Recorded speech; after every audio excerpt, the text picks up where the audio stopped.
This is Milo Hamilton with Pirate Warm-Up. Just minutes away now from the opening pitch. Pirate Warm-Up is brought to you in part by Joe Ziskin, the Tri-State's quality home improvement expert, who reminds you, before you do anything in home improvement, do nothing till you talk to Joe.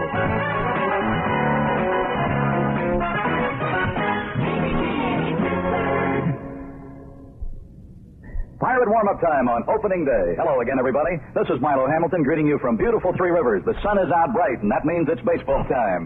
Weather might not feel like it all together, but you get here, the players are ready to go. And after this great spring training this ball club has had, and thinking all winter over how close it was last September and October, they are ready to put it in here for a year and give you fans a real treat for a full season. Bert Blyleven celebrates a birthday today. Makes me feel a little older. Chuck will probably kid me about it. I was married 27 years ago today, and he was born 27 years ago today. How about that? So we're celebrating and hoping in about 3 hours that we're that much happier 1-0 against these Expos. It'll be Bert Blyleven hoping to celebrate that birthday in a big way, and Steve Rogers, a very fine right-hander, will be going for the Montreal Expos. As always on opening day, the skipper of the Bucks, Chuck Tanner, will be our guest. We'll be talking with the Newcastle Flash right after this message. Calling Dr. Ziskin. When you need a doctor at your house, you know who to call. When you need a doctor for your house, then call Dr. Ziskin, the Tri-State's leading house doctor, at 421-7866. Joe Ziskin is the man who can doctor an ailing house, cure it for a leaking roof, or mend that dull, drab look on the outside. Dr. Ziskin specializes in and will prescribe Ambassador solid vinyl siding, the designer's choice for distinctive homes. Ambassador siding is thick and flexible, plus dent, stain, and scratch resistant. Yes, Dr. Ziskin can cure drabitis. So let Joe Ziskin, home improvement specialist, diagnose your house troubles by making a house call and giving you a free estimate. Every job is guaranteed in writing. That's why no money you'll be risking when you call Joe Ziskin. So do nothing until you call Joe Ziskin at 421-7866. Out of town, call collect. That's 421-7866. It was right in your office as we're doing it here today. It was the day after we didn't do it against the Phillies. It kind of got to you that day because it kind of hit you that day when you were doing the show. It was so close, and you've been preaching that all winter. Yeah, you're right. It just knocked the stuffings out of you. But you know what? We're starting again today, Milo, and the butterflies are back in the stomach again, getting ready for another exciting season. And I'm looking forward to it with great anticipation and great expectations from the Pirates of '79. You know, I had Dale Bear on the other day from Florida, and he said, I am so happy to be with the club opening day. It's different to be called up. You can imagine how he feels today, don't you? I sure can, and any rookie whose first year opening day, it has to be a thrill that they'll never forget, and we have a few of them with us that are going to go through that this afternoon. That's Ed Whitson, Steve Nicosia, and Dale Bear. You remember your opening day, you set a record. Yeah, I really did. Never forget it, you know. Things happened and was able to hit a home run the first time up in the major leagues, so it's something I'll never forget, and it was a thrill that nobody can ever take away from you. Chuck, you heard me in the opening remarks say we'd had a great spring. We have. This club is really ready. They're kind of busting at the seams to go here today, aren't they? Well, we're ready for the season, Milo, and I believe that what we did in spring training to get them ready physically, to get them ready mentally, we've covered every phase of the game. We have a good ball club, the best 25-man unit I ever managed. We're in a great division, a tough division, competitive division. No easy games in our division. I don't think there's any easy games in the other division. I feel that the National League is really tough, and the thing we have to do is everybody in our ball club play up to their capabilities, not play beyond it. Just do what your abilities tell you can do and contribute in your area, whatever your area is, to make our team good, and then we'll have a good year. Chuck, everybody knows that you're a manager who likes speed. Every club you've had has had it. You set a record, I think, in Oakland the year before you came here. The 2 years here, your clubs have stolen almost 500 bases. But another ingredient you like is a versatile bench. You might have the best bench you've ever had managing in the big league. No question about it. We do have that versatility, and we have power to come off the bench, and we have ball players that have speed on the bench. So we have all areas covered. And this is no question about it. This is the best bench with the balance and versatility that the Pirates have had in a long, long time, I believe. Really give you some maneuverability room in tough ball games and late innings. Exactly right. Plus the fact that the players that are on the bench, see, I know that if a situation comes up where a player isn't able to play for a few days, I feel we won't lose a beat because of the talent we have on the bench. Don't you think, too, that after Labor Day, when you see some clubs wilt a little bit, that this will help you, too? These guys that you consider maybe your regular rate won't be going downhill, as you see sometimes. They will have been spelled by a Lacey or a Milner or whatever. Well, we don't plan on playing everybody 162 games. You know, the way the season and the travel and different times the games are scheduled throughout the country, everybody has to have a break here and there. A ball player gets hurt when he gets tired. When the fatigue sets in, well, hopefully we have the players that can give all our ball players a day off that's needed here and there. And if we can do this, and I'm sure that we can, it's going to make us a better ball club throughout the long, hard season. This ball club has the depth, it has the speed, it has the defense that you worked on so much in the spring. That was one of your goals. And to work on those cutoffs and the base running, you lectured day after day on that and really got in the time, and you saw it pay off in a couple of spring games that helped you win. Yeah, we really did, Milo, and you saw it yourself every day, the way we did go at it. And you have to give the ball players a lot of credit the way they work. They have a purpose in mind, and I think that they don't want to be disappointed like they were last year. Everybody was heartbroken around here at the end of last season, knowing how close we came. And I believe that they have a purpose that they don't want to be second anymore. We've been second 2 years here, and the last year Danny Murtaugh was here, and a lot of players were here when Danny was here. So the purpose is let's not watch the World Series on television. Let's get there ourselves.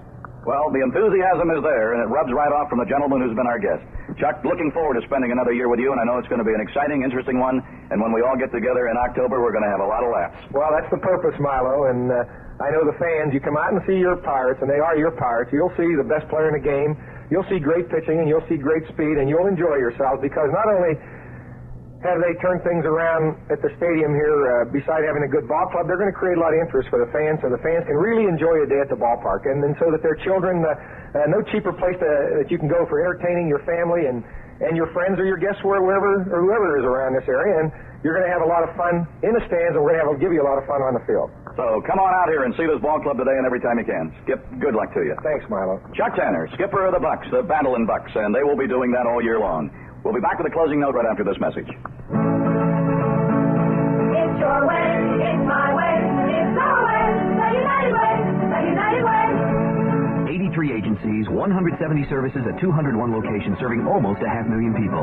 That's the United Way. And contributions are our way of supporting the agencies and services of the United Way, of giving aid to the handicapped, the aged, troubled youth, all those less fortunate than most of us. It's the United Way's responsibility to meet the human service needs of the community today as well as tomorrow. And it's our responsibility to help them meet those needs. This is Roy Fox. We at KDKA Radio urge you to support your United Way. And remember, 92 cents of every dollar you contribute goes directly into United Way services. And that's a fact. It's your way, it's my way, it's our way, the United Way, the United Way. Chuck Tanner for being our guest. We'll be going with Babs sometime during the season over to see Bernie Lister, the genial host of the Cork and Bottle. That's in the Oliver Building, Smithfield Street, downtown. Now here today, the Dutchman, Bert Blyleven, trots out the new foliage, the beautiful new red beard. He'll be the bearded man from the north here today and take on Steve Rogers in the Expos. Hope you're on your way here. We're ready for the opener. Milo Hamilton, thanking you for being with us. Hoping you'll stay tuned now for the ball game between the Bucks and the Pirates right here on the Pirate Baseball Network. Pirate warm-up time has been brought to you in part by Joe Ziskin, the Tri-State's leading home improvement expert, who reminds you, before you do anything in home improvements, do nothing till you talk to Joe.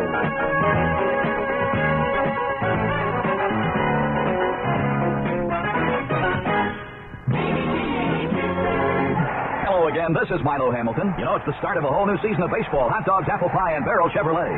Even though it's early in the season, Barrel Chevrolet is already batting 1,000 during their Hello Spring Sale now going on.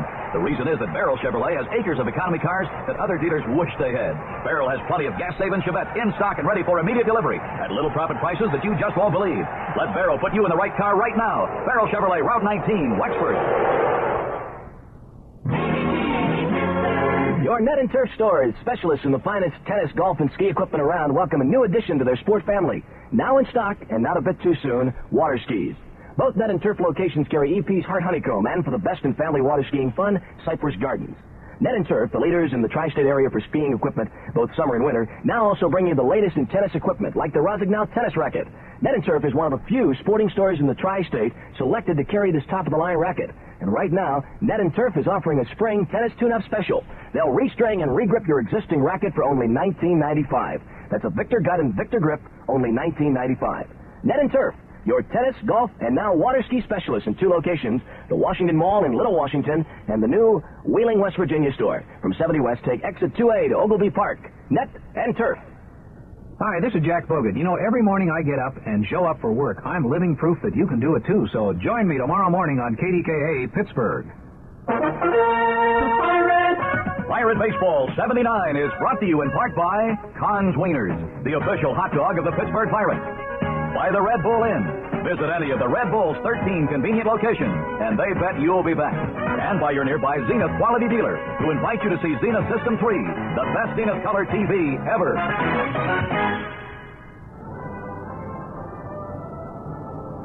Under bright, sunny skies, Three Rivers Stadium, opening day, 1979. And a very pleasant good afternoon, everyone. With Milo Hamilton, this is Lanny Fratteri. Opening day festivities, including the playing of the national anthem. First of all, in honor of the Expos who are here today on opening day, O Canada.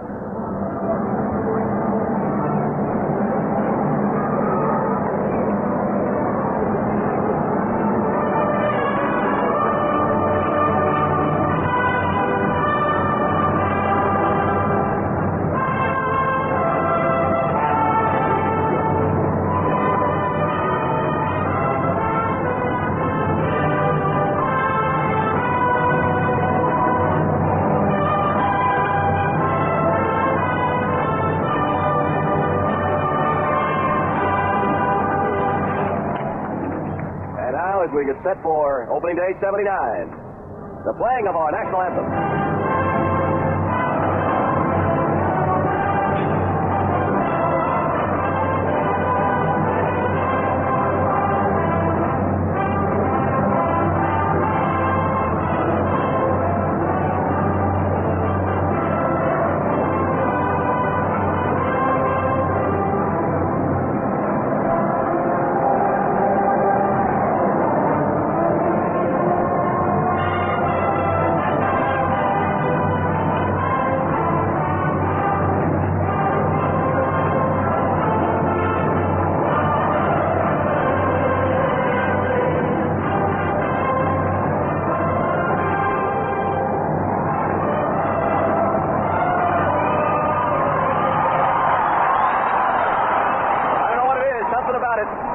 Since I was about 6 years old, you'd always take the day off from school.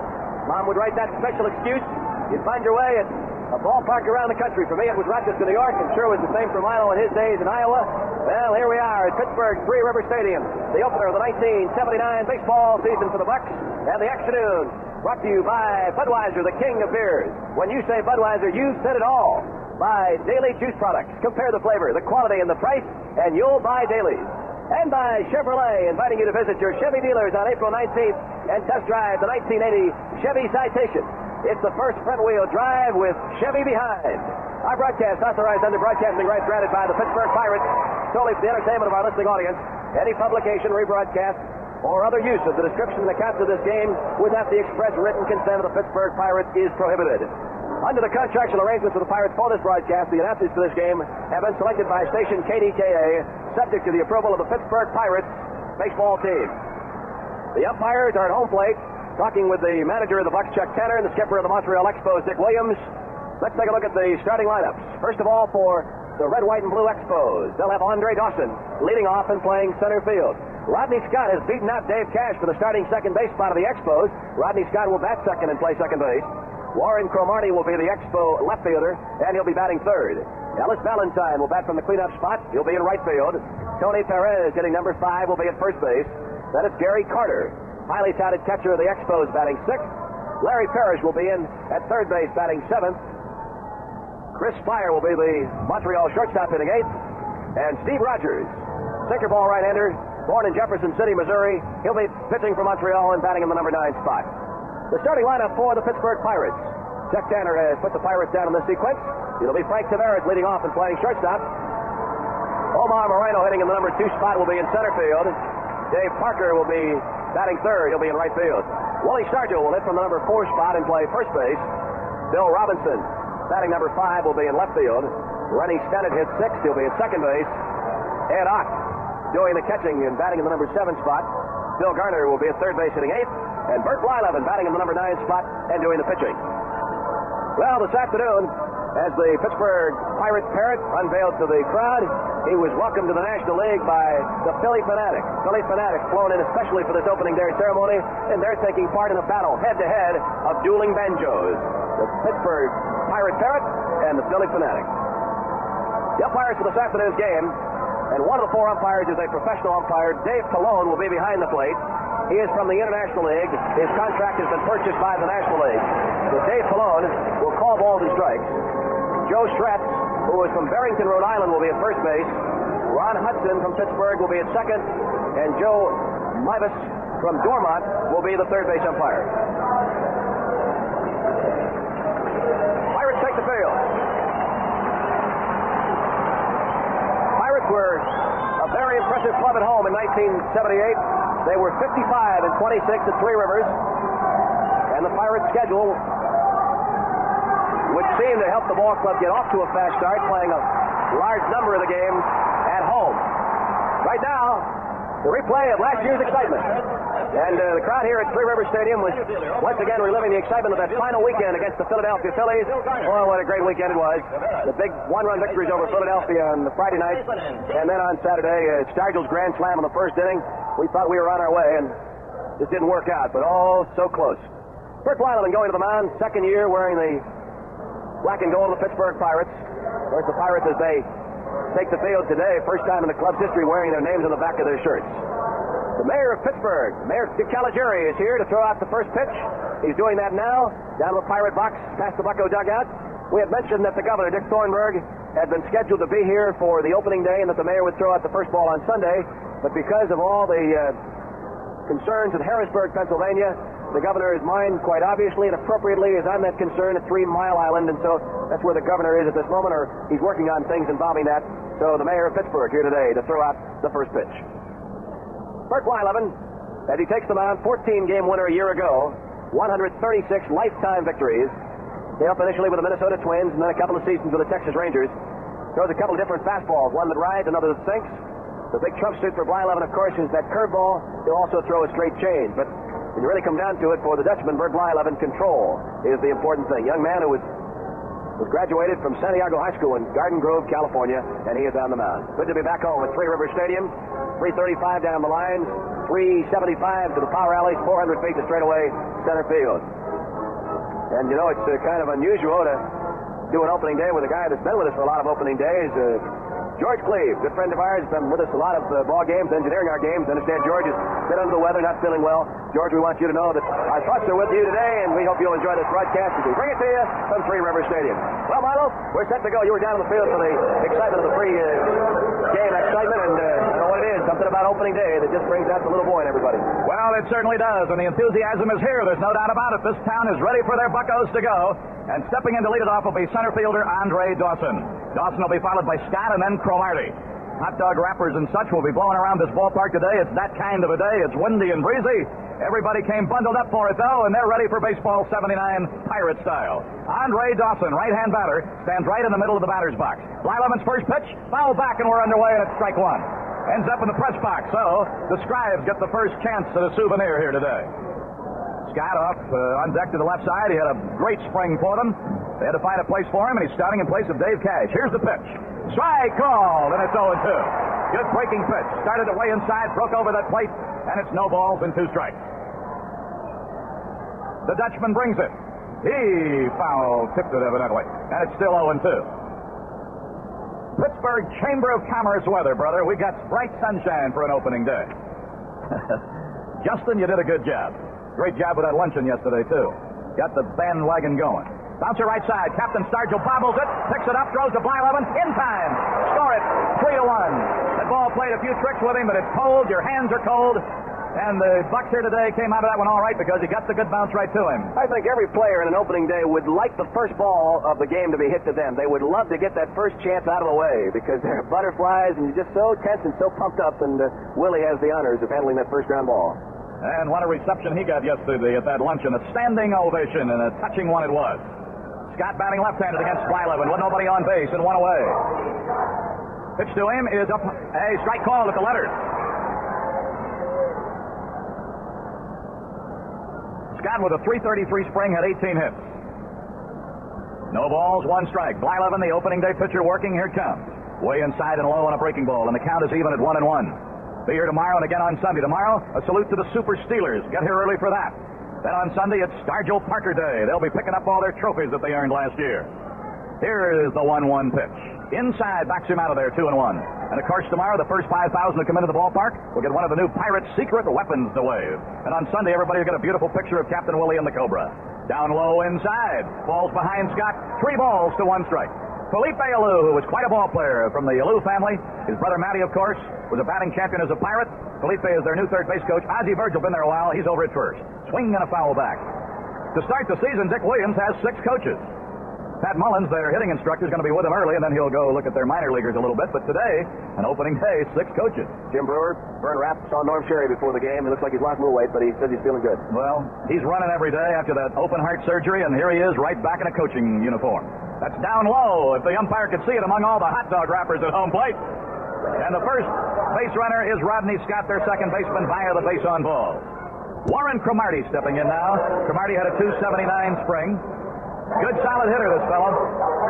And a member of a trio of outfielders that rates with any of them. They brought these kids along, Cromartie, Dawson, and Valentine.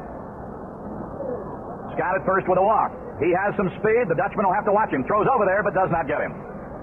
335 to the foul pole, 375 to the power alleys, 400 to the center field wagon gate. Now Blyleven looks back, runner not going, pitch on the way, bouncer to Stennett. Could be 2, flip to Frankie, 1, fire to first. Yes, the double play. Taylor May. Rennie to Frankie to Captain Willie, second to short to first, and Blyleven works through the first inning for the visiting Expos. No runs and no hits. And after a half an inning, the Expos are scoreless with no hits, and our Buccos are just now coming into bat.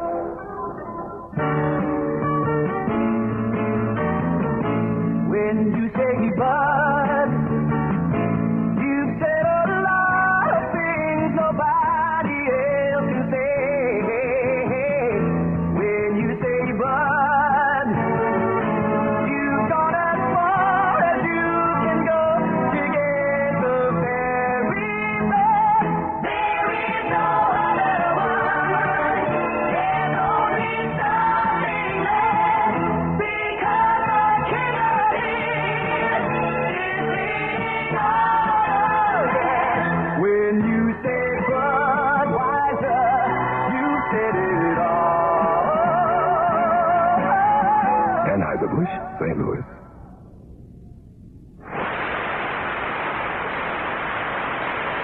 His catcher is Gary Carter. Tony Perez.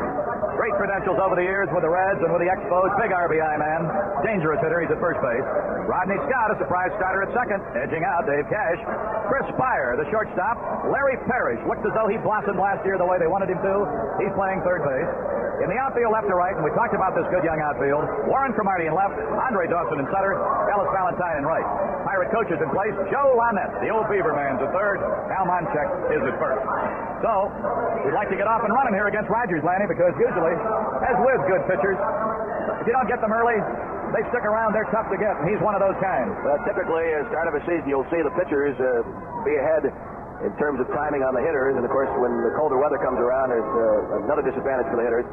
Steve Rogers, one of the premier pitchers, and if this club gives him enough runs throughout the year, he could be a 20-game winner in the National League. He has a good fastball, sinking fastball, and a curve. All right, Frank Tavares leads it off, and the pitch to him swung on. A little looping pop out into shallow right center, and a drop in. A Texas League base hit. So Frank Tavares, who had his best year ever last year with the bat, starts it off with a Texas League single into right center field. And we got a little indication that maybe that wind is going to bother balls of that kind today. You know, Milo, I couldn't help it. That ball was going up in the right center. I had a little flashback to the Friday doubleheader when we won the ball game. That first game on a ball a little similar to that. Right center, high pop, dropped in. All right, we'll take it. And here is Omar Moreno, the newlywed, the new bridegroom, is stepping up in here. What a spring he had, the best one ever. Omar hit .350. All right, Tavares at first. Let's see if Chuck Tanner likes to go to his running game in a hurry. He is. The throw down will be late. Stolen base. Well, it didn't take long, did it? How far are we away from the record? And those of you who heard Chuck Tanner on the leadoff man, he loves to have him running. You know that. That's his history. He didn't wait a pitch, brother. Right after Frankie got the hit, first pitch to Omar. Frankie was going. Carter's throw was in the dirt. And Tavares in scoring position with nobody out. The count is ball one on the Antelope. The Cobras due up next. Look back by Rogers, the pitch. Bunting it up the first base side. Rogers over and grabs the ball, and I think they are going to say that it was foul when the pitcher got it in his glove. If the plate umpires motion out that way. Rogers came over and grabbed the ball, but it looked like he had grabbed it in foul ground. Dave Pallone is the home plate umpire. Now they're talking with Dick Williams and the first base umpire, and they're saying that he tagged him. A little confusion there. Not the least of the confused were the men in blue, because finally, after Williams appealed, the plate umpire then asked the first base umpire. He says he's out. Well, on the play, Frankie came over. So, in reality, Omar did what we wanted him to do, get the runner over to third. Here's Dave Parker. He's the picture boy. He's on the cover of every magazine you pick up these days. Here's the pitch to him. Swing and a miss. That ball sinking away from him, going down and away. So you score that last one unassisted. Parker with the most fabulous spring, hitting .470, 10 homers, 25 RBIs. He's won 2 straight batting titles. He's the defending most valuable player. Swing and a miss. 0-2. Good sharp breaking pitch, a slider, right in on his hands. So Rogers started off with the ball down and away, brought it in on his hands on the second one. Rogers in front of the Cobra, 2 strikes. Captain Willie due up next. Dick Williams plays his infield up with Tavares at third and 1 out. Opening inning, here's the pitch. Strike 3 called, right on his hands. So Parker looks at called, strike 3, and leaves a runner at third. That's where you like to get that sacrifice fly ball at least. Now it's up to Stargell. Well, good location by Rogers. I think even if Dave had gotten out a piece of that ball, it wouldn't have been any more than a ground ball, because he really ran the ball in on Dave. Willie Stargell for the spring at 200, 3 homers and 7 RBIs. The comeback of the year in '78. Facing Rogers, who stretches and delivers. Fouled up to the left side, broke the bat off. The barrel of it went right by Rogers' feet, and it's laying out behind the mound, and Joe Lynette will go out to get it. Now, Tavares started it with a little looping Texas League single to right center, promptly stole second, advanced to third when Moreno bunted up the first base side, and after a moment of confusion, they finally said that the pitcher did indeed have the ball and tagged him. So that made it 1 out with a runner at third, and the call strike 3 on Parker, making it 2 down. Now Stargell breaking a bat, fouling off the first pitch, coming out now with a new war club. The on-deck hitter, Bill Robinson. Fans in the stands with their radios will notice that the Bucks have their names on the back. First time they've ever had that. Everybody will have them this year. League rule. No balls, 1 strike. Need that big clutch 2-out hit from Captain Willie. Tavares wanting to come home with the first run of the season. Rogers checks him. From the belt, brings it. Swing and a miss at a high fastball. Strike 2 on Stargell. Rogers trying to work his way off the hook after being in first inning trouble quickly. Now is ahead of Stargell, 2 strikes with 2 down. Tavares up the line at third, maybe 6 or 7 steps. No balls, 2 strikes as Carter drops the fingers. Rogers responds by stretching to the belt. Here's the pitch. Way high, almost threw it away. Carter had to jump up to get it. 1 ball, 2 strikes. The Pirates and the Montreal Expos for an opening series. All 3 afternoon games. Tomorrow, 2:15. Sunday, 1:05. Remember, all Sunday games this year will be at 1:05, whether they're single or double. 1 ball and 2 strikes. Stargell waiting. The pitch on the way. Breaking pitch with something off of it. Stayed high outside. 2 balls and 2 strikes. Boy, you consider the weather that this town got up to this morning. This is just one heck of a crowd, I want to tell you. But they're dressed for it. And in the bright sunshine, doesn't feel that bad. 2-2 pitch. Swing and a miss, struck him out. Rogers works his way out of a first inning trouble spot. And struck out Parker and Stargell to do it with Tavares 90 feet away. No runs, 1 hit. Stolen base, no errors, 1 left. We have played an inning. Milo Hamilton and Lanny Preteri, as always, with Pirate Baseball from Three Rivers today. Wish you're all here for the opener. After an inning, it's the Expos nothing, the Pirates nothing. Something wonderful. That's Center Video's Hollywood Home Theater, with something wonderful and entertainment for everybody. Take hockey, basketball, and baseball, for example. In the months ahead on Center Video, you'll see the NHL and NBA playoffs and those glorious Mets. And all because Center Video brings you sports and all-night movies from New York, clear as a crystal, plus those oldie but goodie movies on Channel 22. Then for the youngsters, the wonderful world of Disney, with feature film hits such as Gus and Herbie Rides Again. Also during the next few months, you'll see Mel Brooks' High Anxiety, Neil Simon's Goodbye Girl, Sylvester Stallone in Fist, The Buddy Holly Story, Semi-Tough with Burt Reynolds, and Coming Home with Jane Fonda. Center Video has something for everybody, and something to look forward to, such as Saturday Night Fever, The Chief Detective, The Fury, and Omen 2. Call Center Video, 231-7414. If you don't have Center Video, you don't have home entertainment. Call 231-7414. Go to the second inning scoreless at Three Rivers. Valentine, the right fielder. Tony Perez, the first baseman. And catcher Gary Carter, due up in that order against Bert Blyleven. The Philly Fanatic is here, battling with our Pirate Parrot. And the Philly Fanatic starts right off where he does at home. He's making time with one of the Pirates. Gave her a big smooch and then collapsed right on the diamond. All right, here's Ellis Valentine. A 309 spring, 1 homer, 8 RBIs. Here's a guy who can be just as good as he wants to be. Right fielder Ellis Valentine. All right, Blyleven ready. And his first pitch in the second inning. Swung on and fouled out of play off to the right side. Valentine with a good arm, good outfielder. He can hit for power. He drives and runs, and a good base runner for a big guy. He's a little in the mold of Parker. However, doesn't seem to have the drive that a Parker does. No balls, 1 strike. Right-hand batting outfielder Ellis Valentine. He's been knocking some off that left shin, hasn't he? He's got a shin guard on. Outside, an off-speed pitch, straight change, 1 ball, 1 strike. Right-hand pitcher kicks and brings, and a fly ball, center field. Moreno started back, now pulls up, pounds the glove, Antelope has it, 1 away. Valentine with a fly ball to center. And that'll make it 1 down and bring up first baseman Tony Perez, who last year, as in many years, hurt the Bucks with his home run bat. Tony Perez had a .321 spring, 4 homers, 10 RBIs. He brings that bat back, and he is strong, and when he cocks it, no matter what the game or what the situation, he's a tough out. Fouled off. Almost got that ball by him. That was a late cut. There's that banner out in right field, Lanny. I told the fans to look at it long and hard in the pregame ceremonies. Think Kenneth. They've got it here today. They had it here last year. That was the one that was torn up the last weekend, and the youngsters stayed up all night and worked on it. Made a new one. Fly ball center. Moreno back. Moreno there. Deep left center, about 4 feet short of the track. So 2 fly balls to center. Moreno has reacted very well on those 2 balls because that wind is whirling in here. Very difficult off in the tail in the circular stadium just how the winds are reacting, but it does appear on the 2 balls that are hit here in the second, Valentine and Perez's fly balls, that it seems to be blowing in the center field area back towards home plate because those 2 balls seem to get up there in that wind and then kind of die back a little bit. Catcher Gary Carter, a 174 spring, but half of his 8 hits were out of the park, 4 homers, 8 RBIs. Strike called right in on his hands.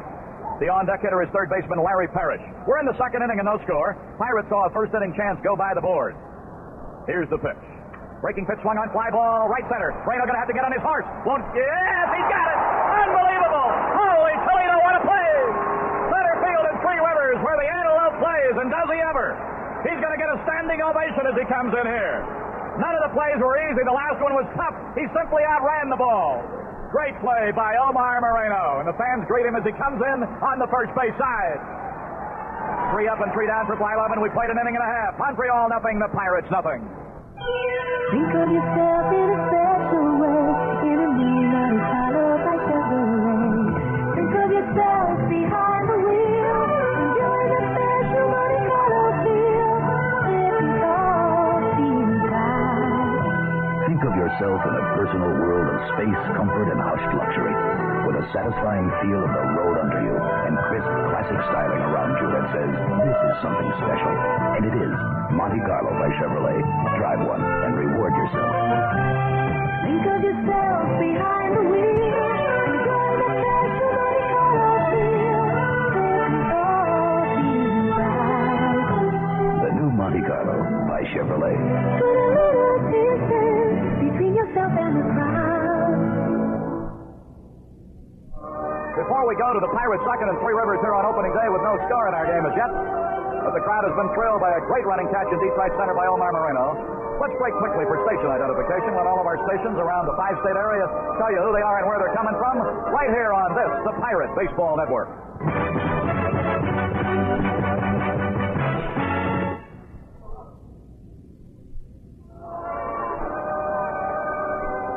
Bill Robinson will lead it off in the second inning. Bill playing left field today. He'll be followed by second baseman Rennie Sennett, and then the catcher Ed Ott. Robbie, after a slow start in spring training, ended up with a good one. Off-speed curve comes inside high, ducks under at ball 1. Robinson ended up 275 with 3 homers and 10 runs batted in. Was bothered by a calf pull. There's a high foul up to the right side, 1-1. Also had a little cartilage pull in his left chest that bothered him the last week of spring training. But knowing Bill Robinson as you do so well, he will play with those injuries. Rogers winding, 1-1 pitch. Look out, off speed again, high inside, 2-1. One of the new innovations here, they planted grass. They put sod down in our bullpens to keep that dirt from blowing around so much onto the field. Now all they got to do is buy a new lawnmower. They haven't had one since they left Forbes Field. Here's the 2-1 pitch swung on and fouled out of play over to the left side.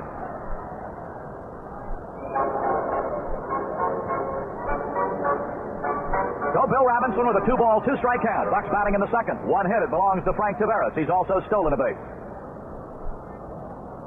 All right, a level count of 2-2. Rogers rocks and brings it.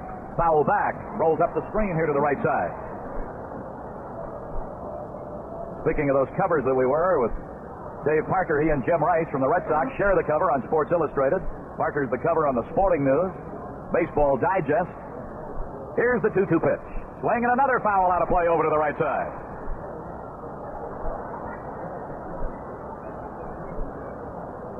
President of the Pirates, Dan Galbraith, and the family, and all the folks over from Columbus.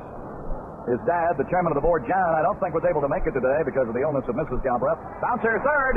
Long throw by Parrish will get him on a bouncer. Tony Perez stayed right with it. A long throw, maybe from 15 back of third and right on the line. Parrish didn't seem to get a heck of a lot on the throw, but had enough to get the runner at first, Bill Robinson, and it's one away. So third to first. Parrish to Perez. Here's Rennie Stennett. Rennie Stennett appeared in the spring games to be ready to go again full tilt. Made 3 marvelous plays Monday against the Twins in Orlando. Bouncer, deep short toward the bag. Spire's throw to Perez gets him, and it's 2 down.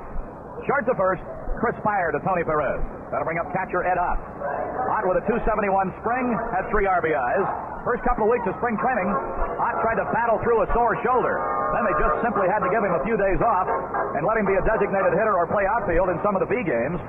But as he came north, he felt that the shoulder was ready. Swing and a miss. Ran it up and in on the outer. Nobody on, 2 down. Second inning, Expos and Pirates scoreless so far. First game in a 3-game set. The pitch. Checked it on an off-speed pitch. Did he go? They asked. Third base umpire says no, he didn't. Puts the palms down. So it goes as a ball, and the count is even at 1-1. Pirate Baseball 79, the Battle and Bucks. Trying to get it off and running here against the Expos. 1-1 pitch. Swing and a miss with a fastball challenging him upstairs. There's no secret about it. The book pitching against Ed Ott is he has trouble with that pitch high and in, especially the high fastball, and that's what Rogers is beating him right here. 1-2 pitch. Swinging and pops it right side. Second baseman Rodney Scott to his right and in, has it. And it's 3 up and 3 down for the Montreal right-hander, Steve Rogers. We've played through 2 innings. It's still Montreal nothing and the Pirates nothing. Whether you're at Three Rivers Stadium or at home, there is one big league taste treat that naturally goes with Pirates baseball, Conn's Wieners, the official hot dog of the Pittsburgh Pirates. The reason they taste so good, the reason that they are used exclusively at the stadium is simple. Conn's Wieners are made from quality ingredients. Conn's uses lean beef and juicy pork, only first-quality cuts of meat. They never add fillers or cereal extenders, and they don't use meat byproducts or artificial coloring. In fact, a pound of Conn's Wieners contains less fat than an uncooked 16-ounce T-bone steak. Conn's uses great meat, and that makes great-tasting wieners. You also should try Conn's Big Buck Kielbasa Links, a coarsely ground blend of tender, tasty pork and beef with just the right spices. Big Bucks gives you that old-world kielbasa flavor. So if you're listening to the ball game, Conn's Wieners and Big Bucks go with Pirates baseball. Look for the Pittsburgh Pirates insignia on the package. It's your assurance of good taste. Remember, great meat makes great wieners. You can depend on Conn's. Well, as opening days come and go, a lot of people never miss them. But Phil Mackey of Oil City, he's attending his 32nd consecutive open air today. And our old pal Irv Bell out here today seeing an opener also. Has for many, many years. Tony Barterome and some of the players have a good friend. Tony, of course, our very fine trainer, along with the Candyman and Bruce Keeson and Jim Rickard and Willie Stargell, good friends of Little Joe Panabianco in Westmoreland Hospital. So, Little Joe, the guys are thinking about you, and if you listen to the game, hope you're feeling better. Larry Parrish, third baseman, will lead it off against Blyleven as we go to the third, no score. Fouled off, right side, back into the seats.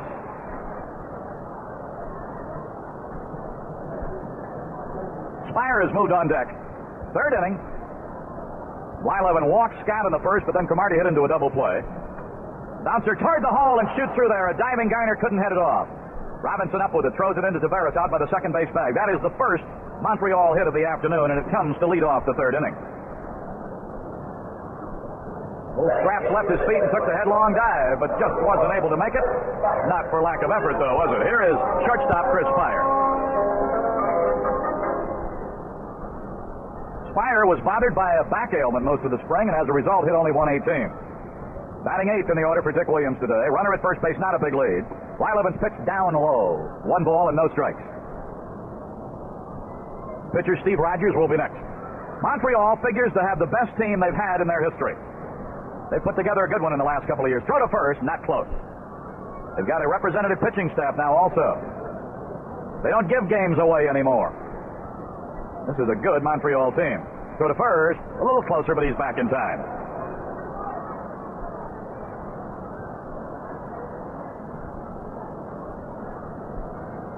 All right, he checks and looks back, pitch on the way. Spire sends a high fly ball up to the right side. Spire is a good man to hit and run with. And he looked right there like, although the runner wasn't moving, it looked like he was trying to go to the opposite field with Bly-11. Parrish, who started the inning with a base hit through the hole on the left side, is at first base. Stargell trying to hold him close. Third inning. Pirates had the only threat. That was in the opening inning. It didn't materialize. High chopper short. Frankie has to back up. His only play will be to stun it. Force play on Parrish. That ball took one big extra bounce. Frankie had to back up and let the ball play him a bit. That took any thought of a double playoff, and with the two big loops might have been tough to do it anyway. But he gets the front man, and that's the main thing right there. 6-4, short to second, Tavares to stun it, and you put Spire at first base with a fielder's choice. Steve Rogers, the pitcher. Batting with the runner at first and Spire, one away. Montreal batting in the third inning. The hits are even at 1. There's no score. There have been no errors in the early going. Expecting a bunt. And it comes high and inside. He kind of went down to a knee to get out of the way. Rogers now looking at his third base coach, Philippe Alou. What a leadoff man he used to be. He had 30 home runs one year as a leadoff man. Well, that gets you in front in a lot of games in a hurry, doesn't it? Strike one the count, and Garner thinks bunt again, squares away, but the ball came high inside. That'll even the count at a ball and a strike. The game goes on as the Pirates and the Montreal Expos play the Pirate home opener. Of course, several teams have already been underway. A couple days ago, some. Throw to first. Runner was leaning a little bit, got back. Yesterday, Ron Guidry had a no-hitter going into the sixth inning, then the roof fell in, and Mike Caldwell, last year's comeback of the year in the American League, beat him in a route-going performance on opening day at Yankee Stadium. Now, thinking bunt, and then Bly-11 steps away, and Garner backs off a bit. Garner's going to come up again, though, at third. Runner not going, squares away to bunt, punts it up in the air. It's going to come back up on the screen, and it is 1 ball and 2 strikes.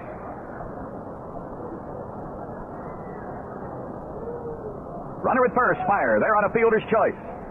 Montreal batting in the third. We had some excitement in that first inning when Frankie got a hit and promptly stole second. Then, of course, the great play in the second inning by Omar Moreno simply outran a long fly ball in right center off the bat of Gary Carter. But no score to report. 0-0 on that big board here at Three Rivers. The pitch. He's going to bunt and he comes up empty, and it's strike 3. That is the first strikeout for the Dutchman here today. Oh, you look at his credentials, Lanny, and the time that he's been in the game and the career that he has ahead of him. Bly-11's going to join that 3,000 strikeout total before he's through, and he's going to get to 2,000 early in this season. You know, Bert felt last year that, blaming himself, he felt that in many games he tried to rush a little bit late in ball games, and he felt that's what hurt him in certain circumstances in 78. All right, the pitch now to the leadoff batter, Dawson, a breaking pitch down and away, 1-0. Got out to a little shaky start last year, but once he got in the groove, he pitched some marvelous game. 1 ball and no strikes. Spire first, not with a big lead. Stargell trying to keep him close. Bly-11 to the belt. Here's the pitch. Shot to third, knocked down by Garner. Going to have to make a long throw, and he got him. That's the way to stay with it, Scraps. Ball dropped right at his feet when he knocked it down. Had the good, strong throw on target to Stargell. Garner across the diamond, then it retires the side with no runs, 1 hit, no errors, and Spire was left. We played into the middle of the third. Pitcher's battle so far. Expos nothing, Pirates nothing.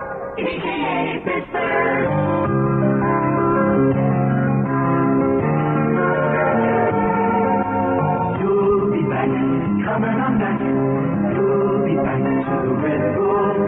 You'll be back, yeah, you'll be back, coming on back to the Red Bull. Hi, this is Tim Sicoli. You know, the tall, skinny right-hander who comes out of the Pirates bullpen in the late innings, hopefully to record a win or a save. The Red Bull liked my work out of the bullpen so much, they asked me to be their spokesman for special Pirate promotions. And I like their food so much, I said yes. You'll be hearing about these promotions very soon. But right now, I just want to invite you back to Three River Stadium for some great baseball excitement and back to the Red Bull Inn for a great dining experience. Yeah, you'll be back, coming on back to the Red Bull. Coming on back to the Red Bull. Here we are going to the bottom of the third at Three Rivers on opening day. And, of course, this big weekend with a lot of things to come. Tomorrow, Art Rooney, the grand gentleman of pro football with his Super Steelers. Many of them will be here. They'll be honored by the Pirates. And the first 5,000 tomorrow will get that big new secret weapon as a gift. Then on Sunday, a salute to Stargell and Parker. They get all their trophies from last year, and they also will give to you, everybody who comes Sunday, a beautiful, and I just saw it before the game, a beautiful color picture of Captain Willie Stargell and the Cobra Dave Parker. You talk about a souvenir suitable for framing. That picture you're going to get on Sunday is just that. Here's Garner getting another hand for staying with that play to retire the Expos in the top of the inning. And the pitch to Scraps is low, a ball. Garner found himself a little bit the first 3 weeks of spring training with the bat, but the last week looked like he had it back. Ended up with a 268 spring. Swinging and fouling way up to the right side. 1 ball, 1 strike.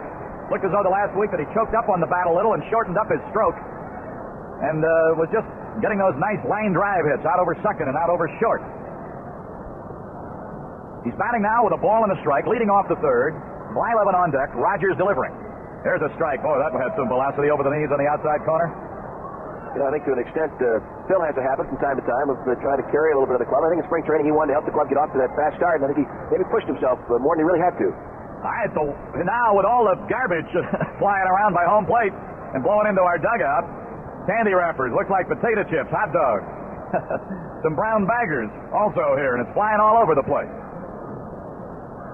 There's a foul. He jammed him, almost sawed the bat off, fouled it back here over on the left side. And it's 1 ball and 2 strikes. By the way, I don't think we've mentioned it yet. Jerry Royce is in a Pirate dugout. If you're wondering the outcome of that yet, it's still pending. It looks like it's going to go through, but still some contractual things to be worked out, so Royce is still in a Pirate uniform. All right, the 1-2 to Scrap Iron. Strike 3 call. A buzz bomb on the outside corner. Well, he gave Straps a couple of tough pitches to handle away. That is his 3rd strikeout. He got Parker and Stargell back-to-back in the first. Now starts off the first getting Garner. Here's the pitcher, Bert Blyleven, the birthday boy. His 28th birthday. And when he was celebrating his first birthday, I was walking down the aisle. Hey, that's right. Today's an anniversary date for you, isn't it? Yep, 27th wedding anniversary today. Swing and a foul back. Well, congratulations to you and Arlene. Thank you very much. And the bride, who still looks as good as she did that first day, is here. What happened to the groom? The groom's gotten a little older. Here's the 0-1 pitch. Swinging and a high bounce back of the mound. Could be trouble. Second baseman won't have a play. Barehanded it and then dropped it. And it rolls clear a pass to third baseline. Ball got on that artificial carpet and jumped about 30 feet in the air. It was a rush to get it from the pitcher, second baseman and shortstop. Rodney Scott, their second baseman, tried to barehand it and throw, but came up empty. Then the ball rolled away from him, so Blyleven is on with the second Pirate hit of the game.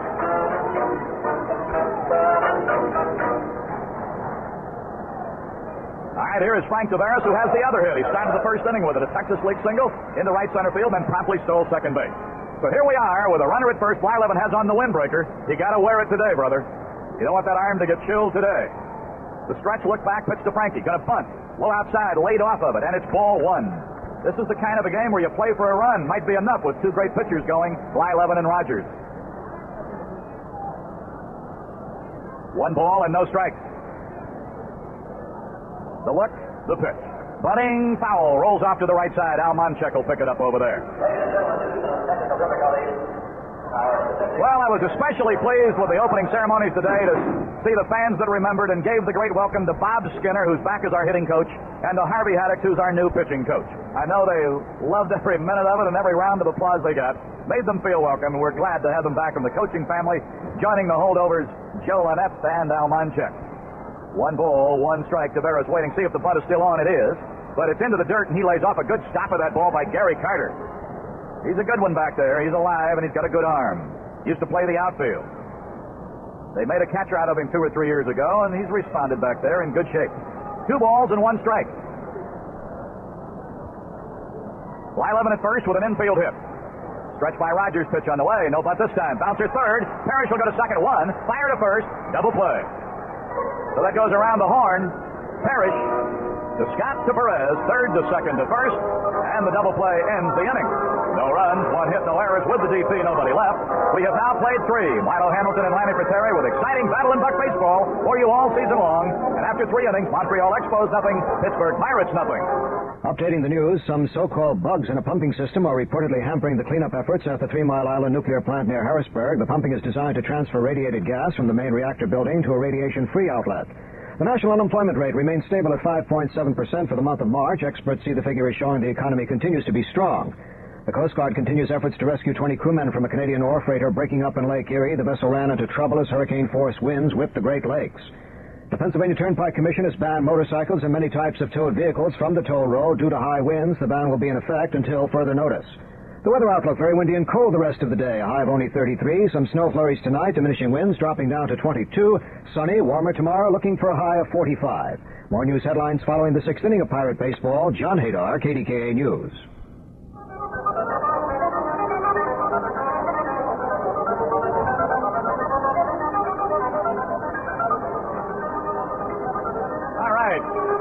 Total board at Three Rivers for the opener. Montreal, no runs, 1 hit, no errors with Steve Rogers on the mound. Their base hit belongs to Parrish. For the Pirates, no runs, 2 hits, no errors. The base hits belong to Tavares and Blyleven. Blyleven, of course, rolling along here against Rogers. Both pitchers doing very well. Lanny, I think one note we ought to give to the fans listening and also to those in the ballpark.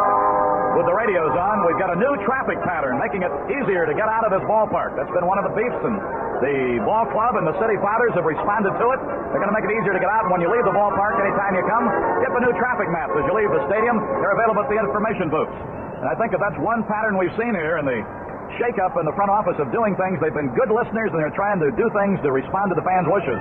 And we're going to respond to the wish of Lanny Terry right now and get him in here for the middle. All right, thank you very much. That's right. The folks in city, county, and state government have all helped in this new traffic flow idea, and people here this weekend, the opening weekend, will receive special maps to outline the new traffic flow ideas. Rodney Scott, switch hitter, batting from left side against Blyleven. He takes high ball 1. We've got a scoreless ball game in the top of the 4th inning on a sunny opening day. Thank you very much for being with us this afternoon. Bert Blyleven working against the Montreal Expos. 1-0 pitch. Scott takes a strike, and it's 1-1. Couple of the things. Scott had a great spring. Second of all, they're a little concerned. David Cash has had trouble turning the double play. They think Scott might be their answer at second base. And no doubt about it, with Scott in the lineup, he gives Montreal added touch of speed. 1-1 pitch, breaking ball inside, and it's 2-1. Want to say hello and congratulations to Mike and Sally Bedurich earlier this week, and we forgot to do it in our final spring game, but they celebrated the birth of their first child, Ryan Michael Bedurich. Mike, good young sports writer with the McKeesport Daily News. To Mike and Sally, our congratulations. Rodney Scott.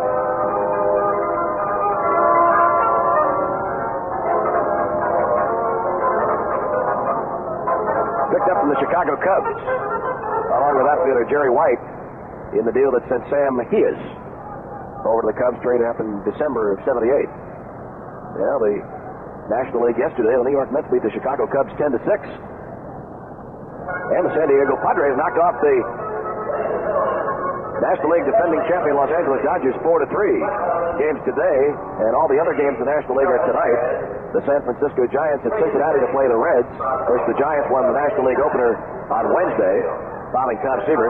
John Montefusco is scheduled to go for the Giants against Tom Hume and the Reds. Philadelphia will be at St. Louis. Start of a weekend set for the Phillies and Cardinals. Steve Carlton against John Denny. Atlanta's at Houston. Phil Necro, 19-game winner of a year ago against Houston right-hander, and 18-game winner of last year, James Rodney Richards. And the Padres and the Dodgers again in Los Angeles tonight. Randy Jones, 13-14 last year against Don Sutton, 15-11. Here at Three Rivers, we're in the 4th inning. 2 balls and a strike on Rodney Scott. Scott walked in the 1st inning. There's a ground ball up the middle. Shortstop Tavares to his left, now near the bag, has it, throws to Stargell, and one away in the 4th inning. Good play by Frankie. He was cheating a couple of steps to his right, closer to the third base line, and in a bit with Rodney Scott in the batter's box. 1 down, nobody on, top of the 4th. Here's Warren Cromartie. Cromartie bounced into a double play in the 1st inning. I want to welcome all of our news stations along the radio network. Network that goes all the way from Olean, New York, down into the deepest reaches of almost heaven, West Virginia. Whether you're in New York State, Pennsylvania, Ohio, West Virginia, or Maryland listening, welcome aboard to the 79th season. Pitch from Blyleven to Cromartie down low, 2-0.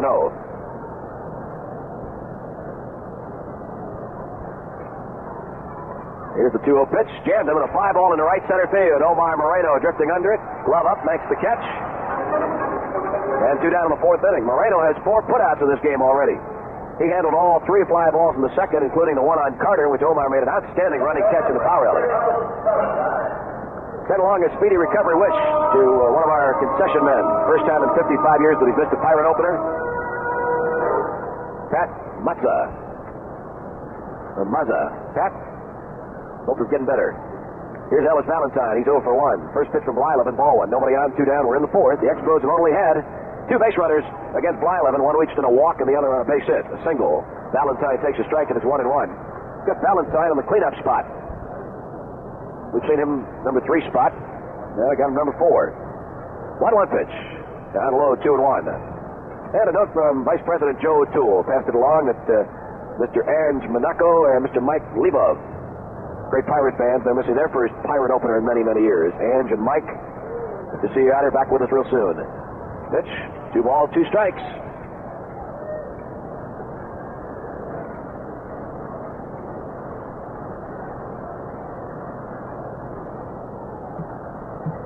Playing Valentine straight away with the exception of Parker. Davis deep and right and a couple of strikes towards the gap. 2-2 pitch, curveball, check swing, foul ball.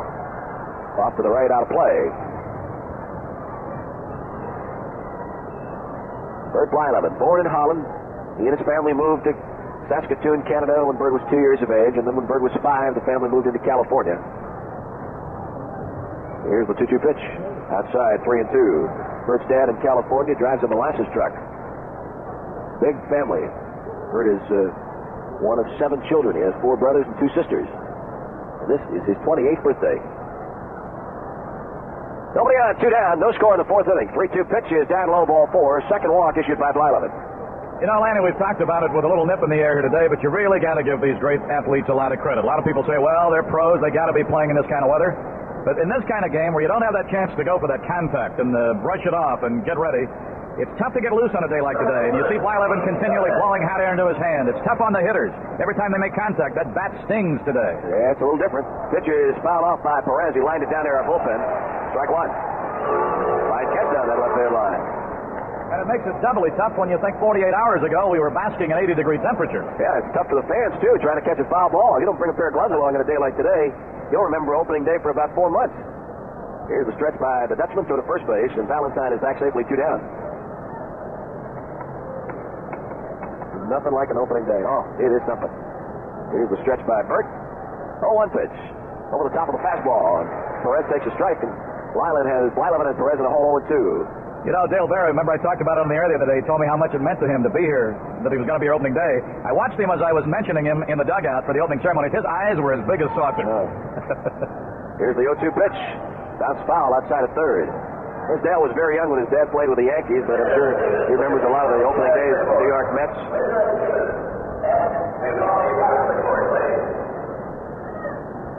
He's a real study and case in point that no matter how used you'd think you'd get to it, growing up with it all around him, he was more excited than anybody on this opening day. Valentine at first, 2 down. Here's the stretch by Blyleven on the 0-2 pitch. Breaking ball outside, 1-2.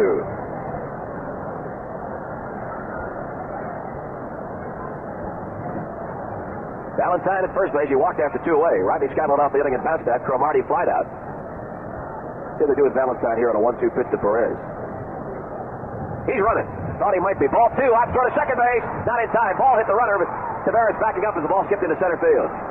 Had a feeling that with 2 strikes they're going to run Valentine there. And the count 2-2.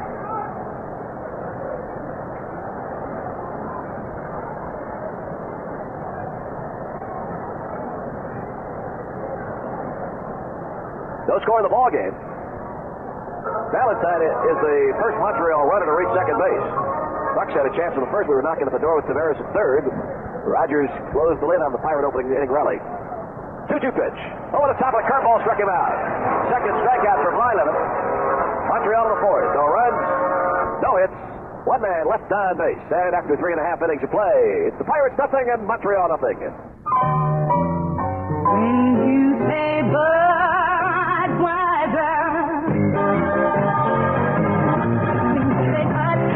you say a lot that nobody else can say. Say, but you gonna find you can't go to get the service. When you say look, you tell the world you know what makes it all the way. Hey, when you say look, you say you ain't nothing on there, nothing of it.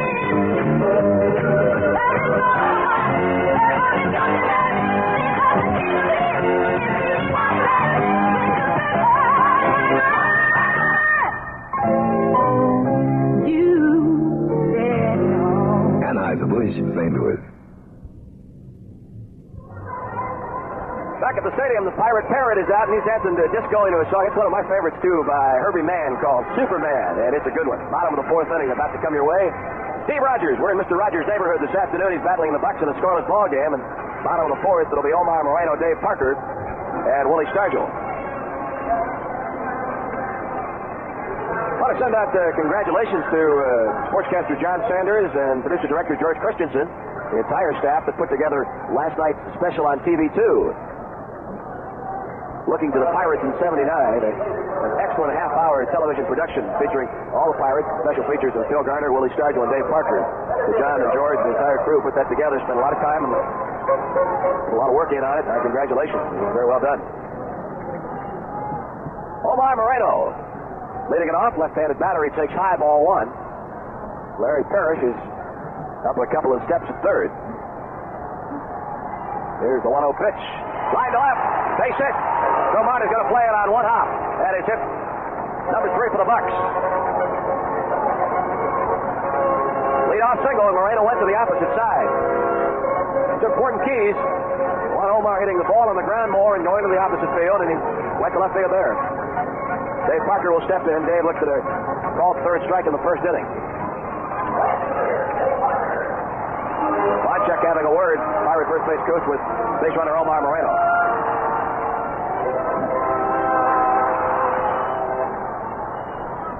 All right, now Omar is ready.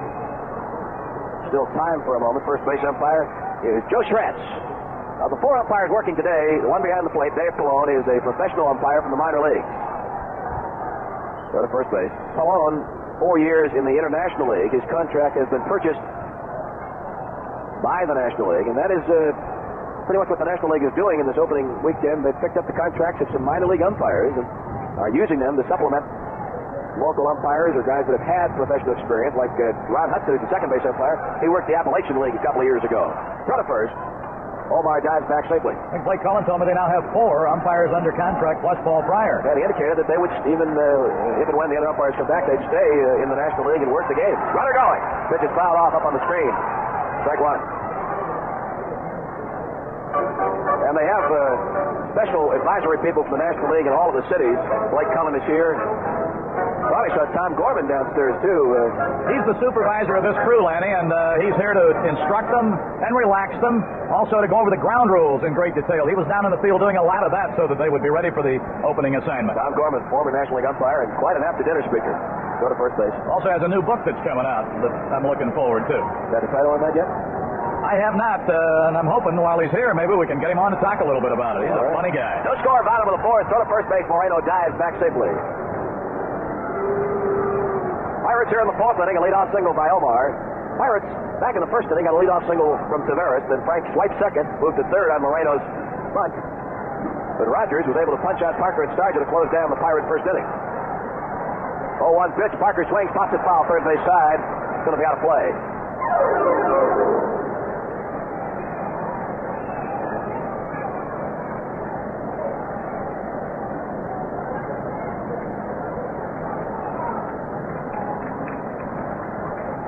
Stargell's on deck. Parker in a hole 0-2. That was the case likewise in the first inning. Go to first base.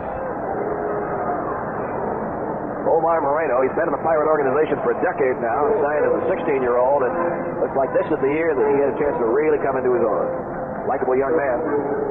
Pensive young man. Rogers at the belt, throw to first, and they got him. Perez makes the tag. 1-3 on the pickoff. Kept going that way. And Perez takes the tag on Moreno to pick him off. One away, bottom of the fourth inning.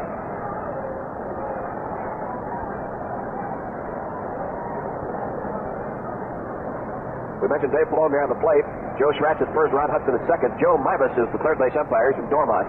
Pitches up and into Parker, 1-2. Yeah, quite a spring for Dave. 470, 10 home runs. Hit safely in all spring games but 2. And finished the spring with a 10-game hitting streak. 1-2 pitch and a drive out into center field. Dawson and Cromartie converging, and Cromartie in left center hauls it in. Mentioned earlier that the wind appears to be blowing straight in, or a lot of wind, and bringing the ball and holding it up in center field. That was the case there with Cromartie able to go over it, and he was more into center field than he was left center. 2 way. Here's first baseman Willie Stargell. Stargell struck out of the first. Bottom of the fourth. No score in the ball game. Off speed from Rogers outside, ball one.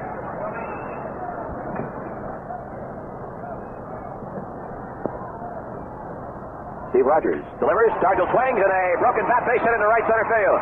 Valentine plays it on one hop and puts it back in. Pirates with 4 hits. Tavares, Blyleven, Moreno, and now Stargell. Willie's on with 2 down last of the fourth. That was one of the trademarks of the Bucks last couple of years. Timely 2-out hitting, and a guy who last 3 years has been a master at 2-out hitting, Bill Robinson, steps in. Robbie 0 for 1, that's the third.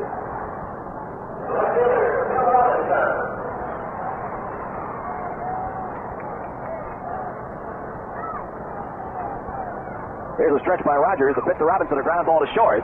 Spire flips to second baseman Scott. They force Stargell, and the Pirates are retired in the fourth inning.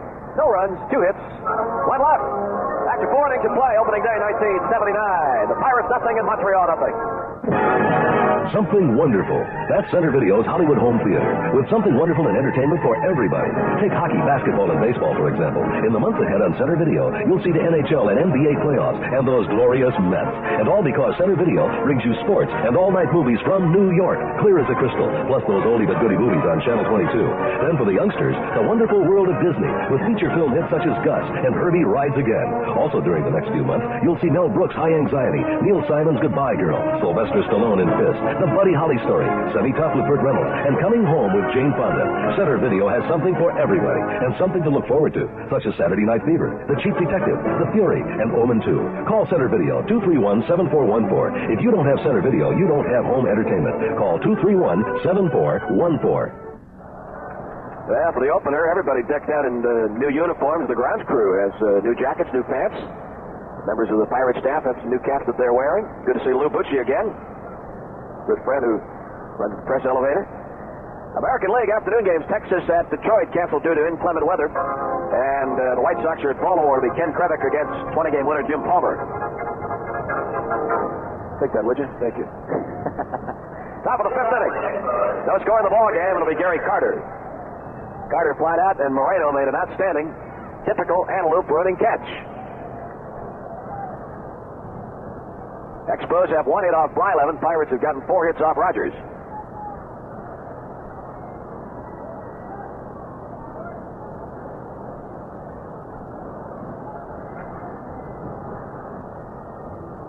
Blyleven's first pitch to Carter, inside ball 1. Tonight in the American League, Minnesota's at Oakland. Probable pitchers Dave Goltz against Rick Langford. California at Seattle, Nolan Ryan against McLaughlin. Here's the 1-0 pitch. Just inside 2-0. Good to see Duffy Dyer, former Pirate catcher, now with his Montreal club. Duffy's had a back injury this spring, says he feels healthy, and he looks good. Duffy with a brand new 3-year contract as a free agent with the Expos. There's a strike, 2-1, and Dyer will back up Gary Carter. And then the third catcher for this Montreal club will be Kenny Maka, young man who was drafted in the minor league draft by the Expos, and Maka had an outstanding spring. Hit .357 for the Expos. Carter swings and a drive to left, well hit. Bill Robinson going back, and it is a home run. Gary Carter jumping on a 2-1 pitch from Burt Blyleven, and Montreal has scored the first run of the year. The Expos take a 1-0 lead.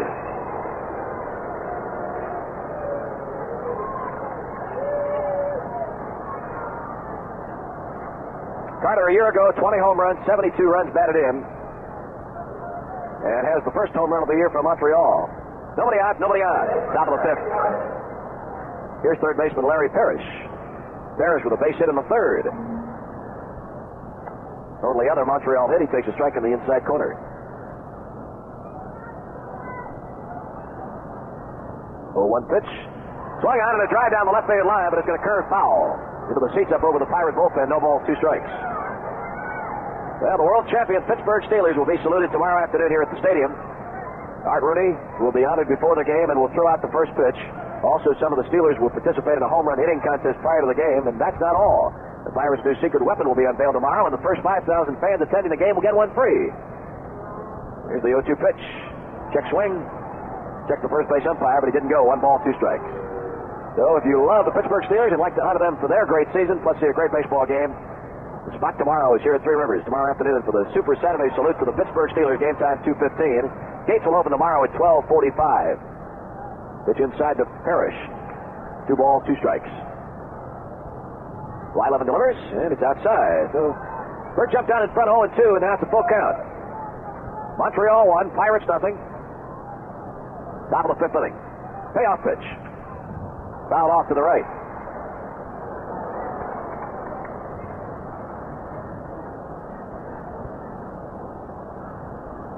Today, the U.S. Marine Corps, German Bugle Corps was on hand, all service color guard. 3-2 pitch, and sliced foul. Down into the Montreal bullpen. Once again, the bullpens are in the opposite corners. Montreal bullpen down the right field line, and the Pirate bullpen down the left field line.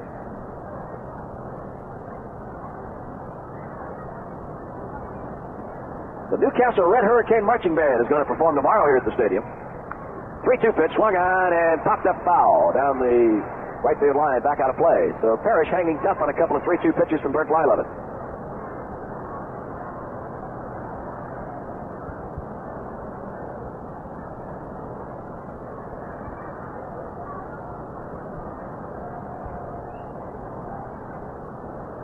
Ready again, the 3-2 pitch. Swung on and popped behind the Pirate dugout. Blyleven got the ball up and in, and Parrish was able to battle it off.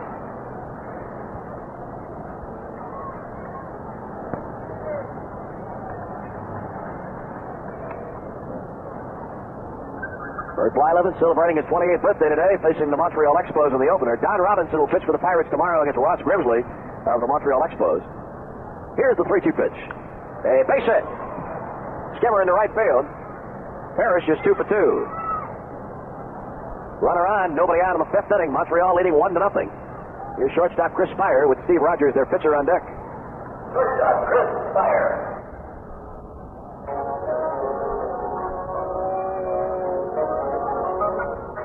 And after that, have a word with Burt Blyleven.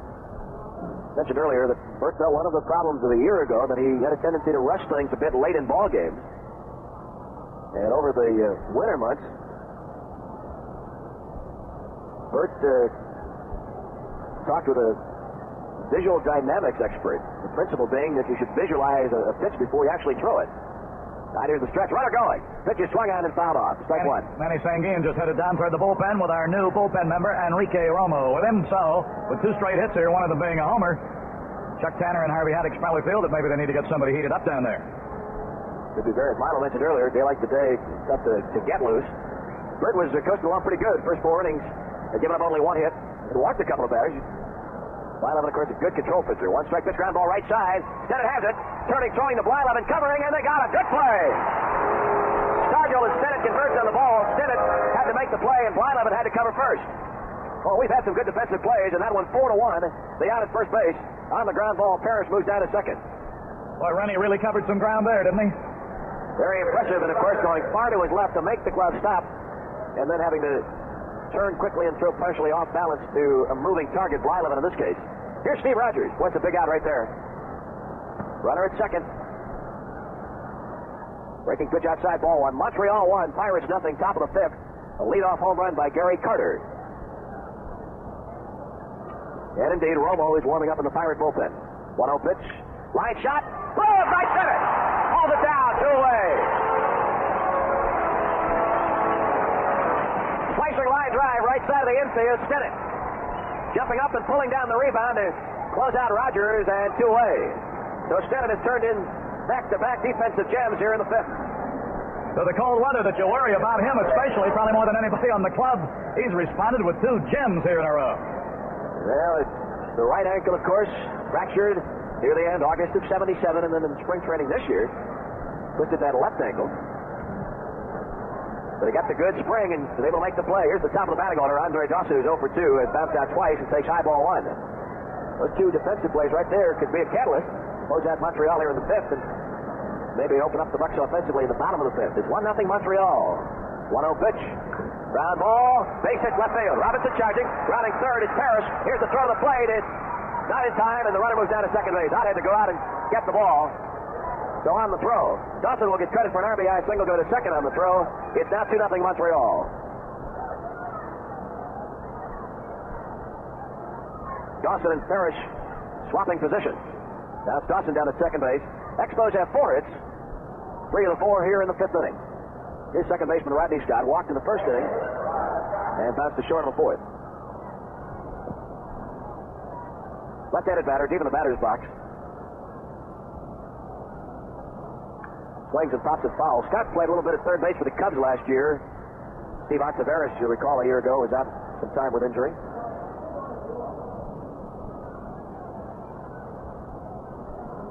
Today's meeting between the Pirates and the Expos, it's the second time that these clubs have met in an opening day.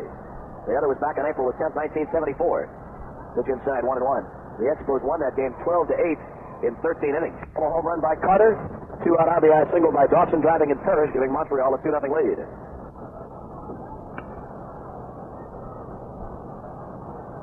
Time is called. The wind whipping around and kicking up some of the dirt around the home plate area.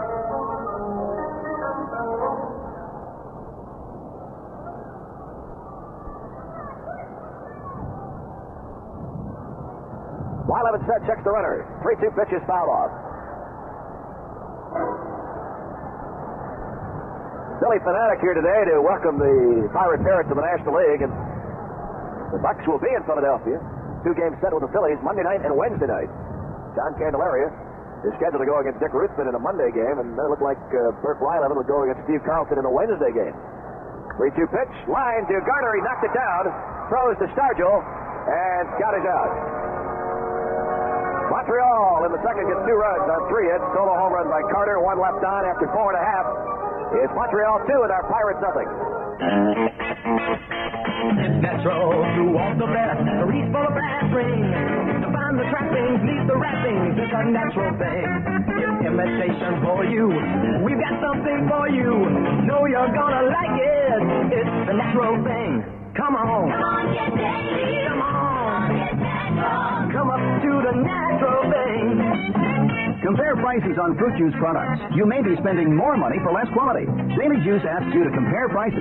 Daily Juice products have a bonus of vitamin C plus the pulp, the natural fiber of the fruit. Compare prices. You'll buy Dailies and get all the goodness for less. Come on. Come on, get Daily. Come on. Get natural. Come up to the natural thing.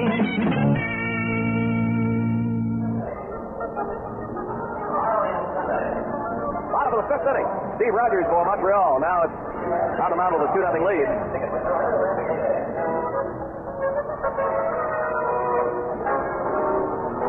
Rennie Stennett will be leading off the last half of the 5th inning. Since 1971, the Pirates are 5-3 in opening day games.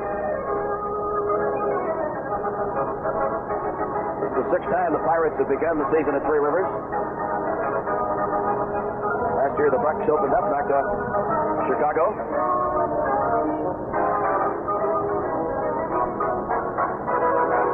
Well, the Pirates starting at home, and quite a few of our April games here at Three Rivers Stadium. A good chance to indeed get off to a good start in 1979. Pirate club that played so very well at Three Rivers in 78. Of course, that big, long home winning streak near the end of the season kept us in the chase.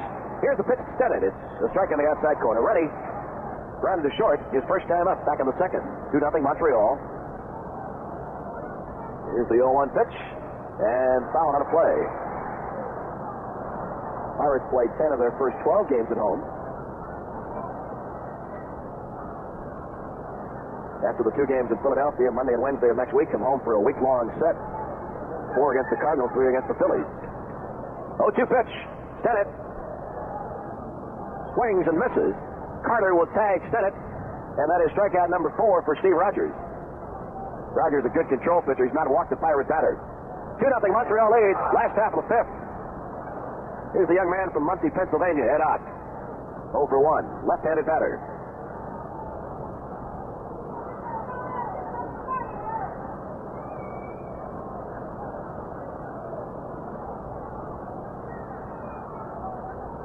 Well, we want to take a moment to welcome a good friend of the KDK radio family. Former Pirate pitcher Steve Blass will be hosting a telephone talk show following all Pirate home games on Saturdays. And it'll start this Saturday, Steve's first show. Just to head out is fouled back. That's on our flagship station, KDKA. Steve Blass, former Pirate pitcher who... When Steve was down with our Charleston Ball Club in 1974, and I was the broadcaster with the Charlie, Steve used to come up in the booth and do a little broadcasting there. We hope that you'll make plans to join Steve for his first show on Saturday, following our ball game. That's tomorrow. Here's the 0-1 pitch from Rogers. Swung on, a drive into right center field. Valentine and Dawson over and back. That ball is gone! Home run! Hit on!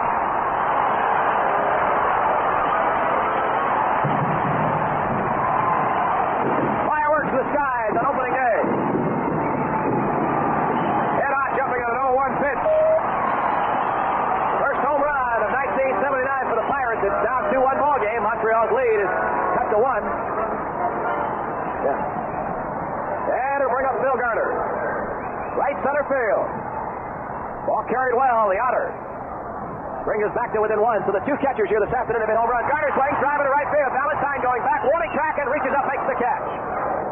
2 away. Slicing drive, Valentine had to go back, and he made the grab. Montreal leading 2-1. Carter homered for Montreal with nobody on the top of the 5th. Ed Ott, the Pirate catcher, has homered here in the bottom of the 5th.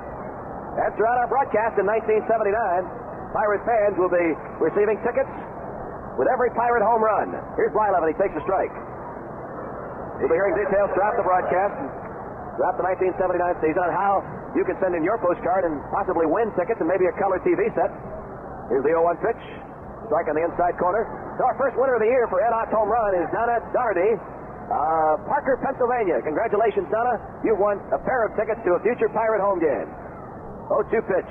Down low, 1-2. Donna Doherty of Parker, Pennsylvania. Our first winner in our home run contest. Every Pirate home run is worth a couple of tickets to a Pirate fan. Blyleven looks at a called third strike. 5 strikeouts for Rogers in 5 innings. The Bucks in the 5th get a run on a hit. A home run by Ed Ott. Nobody left on after 5. It's Montreal 2 and our Buccos 1. From the wheat fields out in Kansas to the city of Tiger Bay, along the Mississippi, all across the USA. Across the land in one car, more people like today. America, new Chevrolet. New Chevrolet, new generation car, bought and embraced by more than 1 million people in its first 2 years. This year, drive the car America has driven to the top. The new Chevrolet Caprice and Impala for 1979. From the desert north of Phoenix to the freeways of LA, from the seaports of New England up and down the USA. Coast to coast, there's one car, more people like today. Talking about a winter car, new Chevrolet. See and drive the one car, more people like today. America, new Chevrolet. America. Now we're getting set for chapter number 6 on opening day 1979. By the way, this home run contest that we're talking about is not just for listeners of our flagship station, but rather it's for listeners up and down the entire Pirate network. You're listening to your local stations, they'll be telling you where to send your postcards and to get in on the home run contest. Before we have the play-by-play story of the 6th inning, we'll step out and buzz for station identification. This is the Pirate Baseball Network.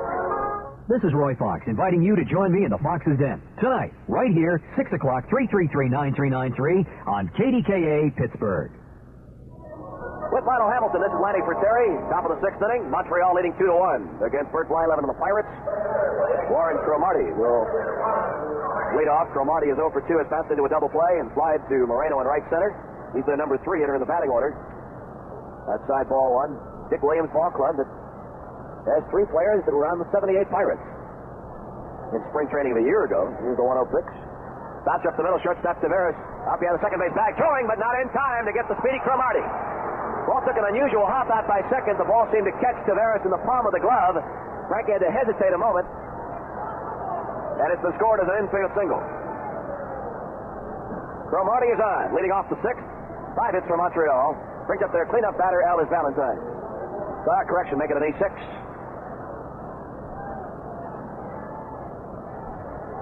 Valentine flied to center and walked.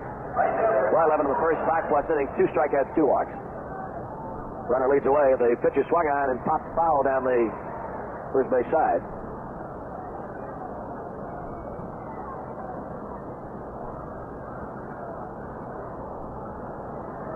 Talking about people who wore the Pirate uniform, 78 Duffy Dyer, Kenny Maka, of course, and Elias Sosa with our club in spring training a year ago.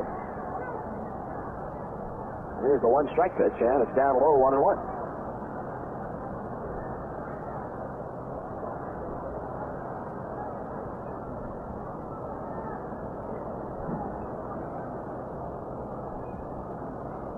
Montreal 2, Pirates 1, top of the 6th inning. 1-1 pitch.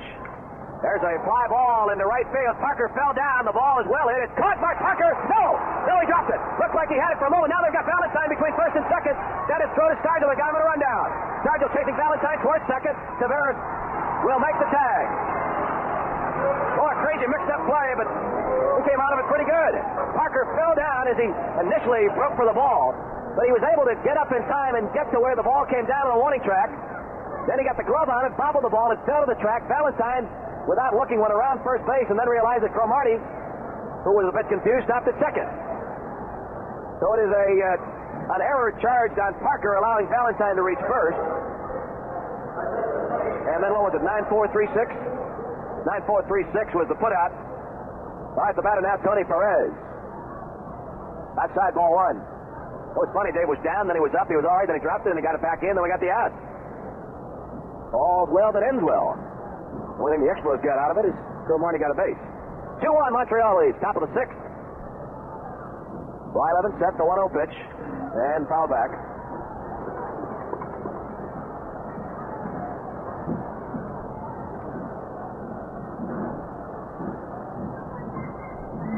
Perez, the number 5 hitter, Gary Carter, is on deck.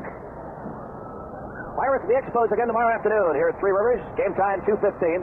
Then on Sunday afternoon, third game of the set, a 105 encounter with Montreal.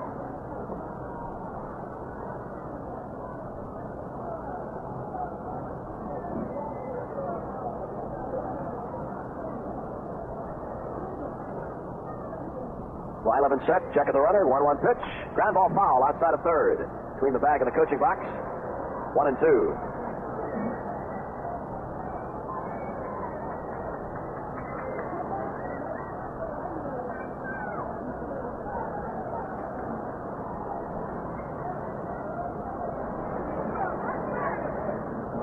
Warren Cromartie at second base with 1 away. That Blyleven double look back at the runner. 1-2 pitch, swung on a ground ball. Backhanded by Garner at the line. Good stop, strong throw, got him. Oh, an above average major league play right there. And a sharply hit ball down the third base line. Garner making the backhanded stop right at the line and the long throw. So 2 away. Well, that was not an easy chance either, because the position of his hands, Lanny, by the time he got the ball, he really had to get rid of it in a hurry and had to have something on it besides, and boy, he handled it so well. It just looked like it turned his hands inside out a little bit, and then to recover and make that good throw, that's a big play, because if it goes by, a run is in and a double for Perez.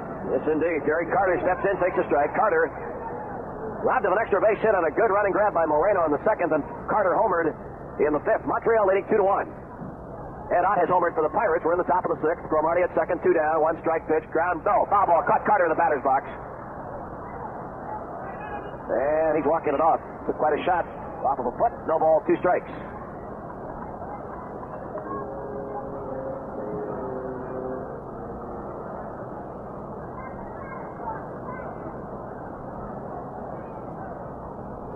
Pirates defensively, Garner at third, Tavares the shortstop, Rennie Stenitz at second, Willie Stargell at first. Stargell playing a couple of extra steps off the line. Stenitz cheating towards the second base bag. They're playing Carter around towards left with Bill Robinson in left field. Moreno towards the gap in left center. And Dave Parker playing over into the power alley in right center.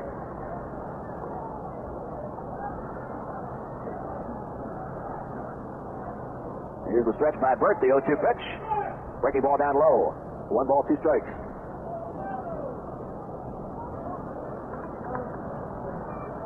Expos have 4 hits, and they picked up their 2 runs in the 5th inning. Carter solo home run, and then Dawson a 2-out single, driving in Larry Parrish. Pirate run, bottom of the 5th on Ed Ott. First home run of the year.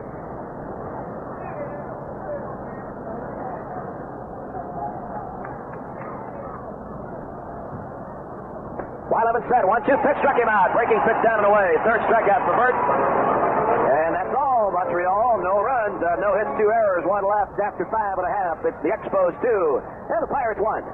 Swings and drives 1 to left. Way back. Going, and gone. A long home run by Robbie. There's nothing else in baseball like one of those round trippers, and this year there's more power than ever in those Bucco bats. Now you can cash in on Pirate Power at the plate. For a chance to win tickets to a Pirate game and a brand new color TV, just send your name and address to Pirate Home Run Hitters, Post Office Box 225, Pittsburgh 15230. Every time a Pirate clouts a four-bagger, we'll give away a pair of tickets to an upcoming Pirate game to some lucky listener. If it's a Grand Slam homer, we'll award Pirate tickets and a brand new color TV. Every Pirate home run means another winner. So get your card in early to Pirate Home Run Hitters, Post Office Box 225, Pittsburgh 15230. One winner per household. Entry deadline September 21st, 1979. Get behind those powerful buckle bats and root for the long ball. Your Pirate Home Run Hitters here on your Pirate station. Well, in honor of Burt Weiland's 28th birthday and the rebirth of a new baseball season from the Beatles' great White Album, so you say it's your birthday. When Weiland says it's my birthday too, we're going to have a good time. 2-1, bottom of the sixth inning, Montreal leads. Action coming your way from Three River Stadium. Curtain has gone up on the 1979 season.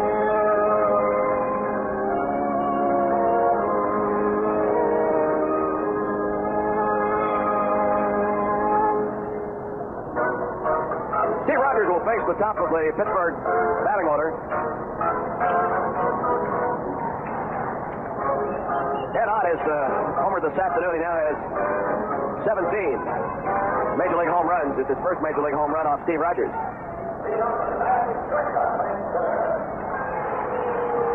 Mike Tavares will lead off the bottom of the sixth.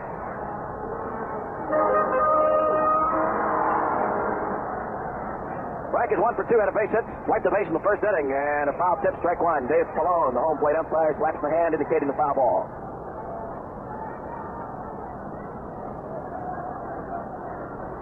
Tavares, Moreno, and Parker, first three in the Pirate batting order here in the sixth. Tavares swings again, the foul tip, and it's 0-2.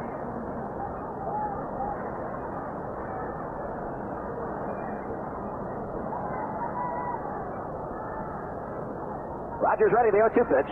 Tavares swings, and a foul ball.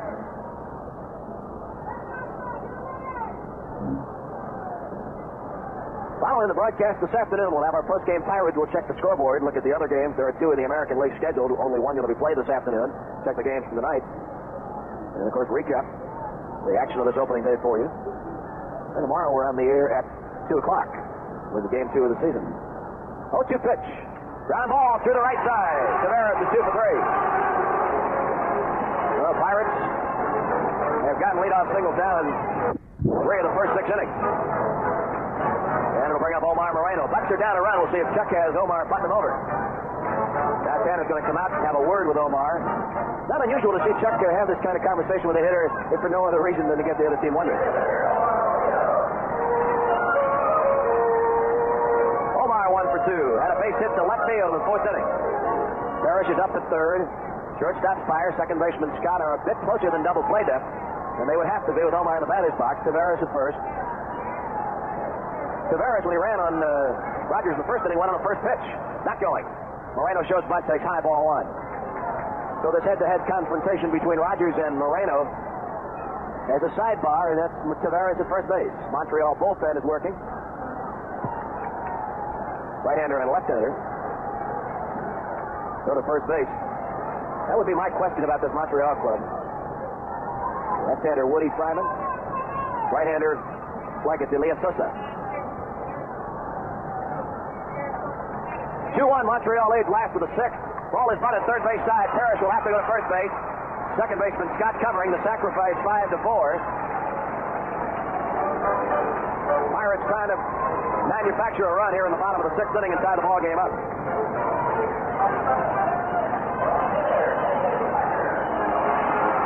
Here's Dave Parker. Stepping in, he's 0 for 2. Has struck out and flied out.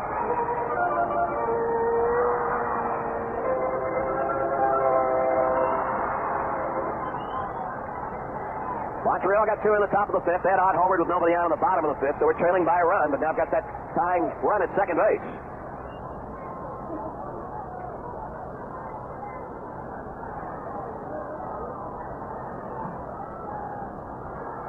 Two-time National League batting champion, last year's most valuable player, Dave Parker, facing Steve Rogers, lefty against righty. Parker takes a let-up, high, ball 1. Like to throw Parker's stuff down and in, and if possible, run the fastball away, and they like to change speeds on him. A couple of years ago, off-speed stuff gave some problems, but he's learned to adjust to that, plus the inside pitch very well the last couple of years, accounting for the batting championships. 1-0 pitch, swung out and fouled off to the left, 1-1.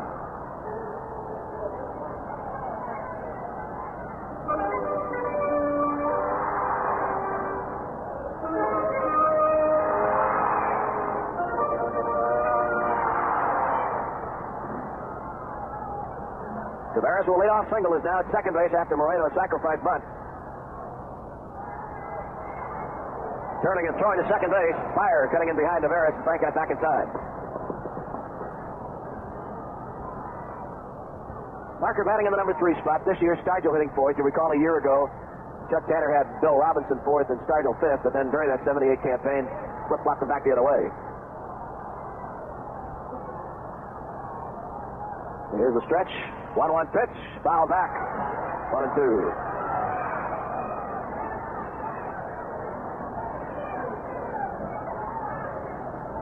Dave Parker likes to say he's just a big old country boy.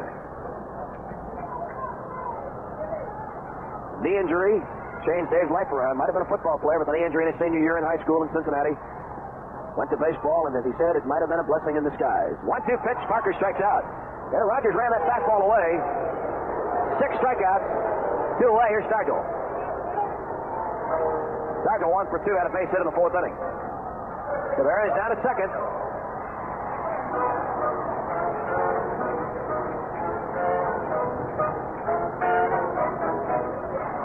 Montreal leading by a run in the bottom of the 6th inning.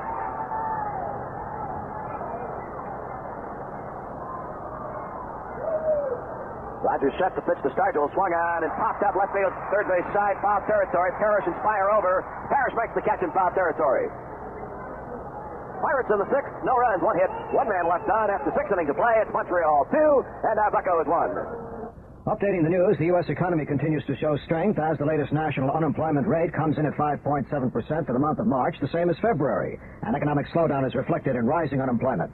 Federal mediators are sitting in with representatives of the Teamsters Union and the trucking industry holding contract talks in Washington. The two sides are reportedly still about 25 cents an hour apart on wages. The head of the Pennsylvania Service Station Operator says President Carter's action in decontrolling domestic oil prices plays into the hands of oil companies. Pittsburgh postal officials are probing reports one or more postal employees at the main post office on Grant Street may have stolen an unknown amount of cash from letters addressed to charities.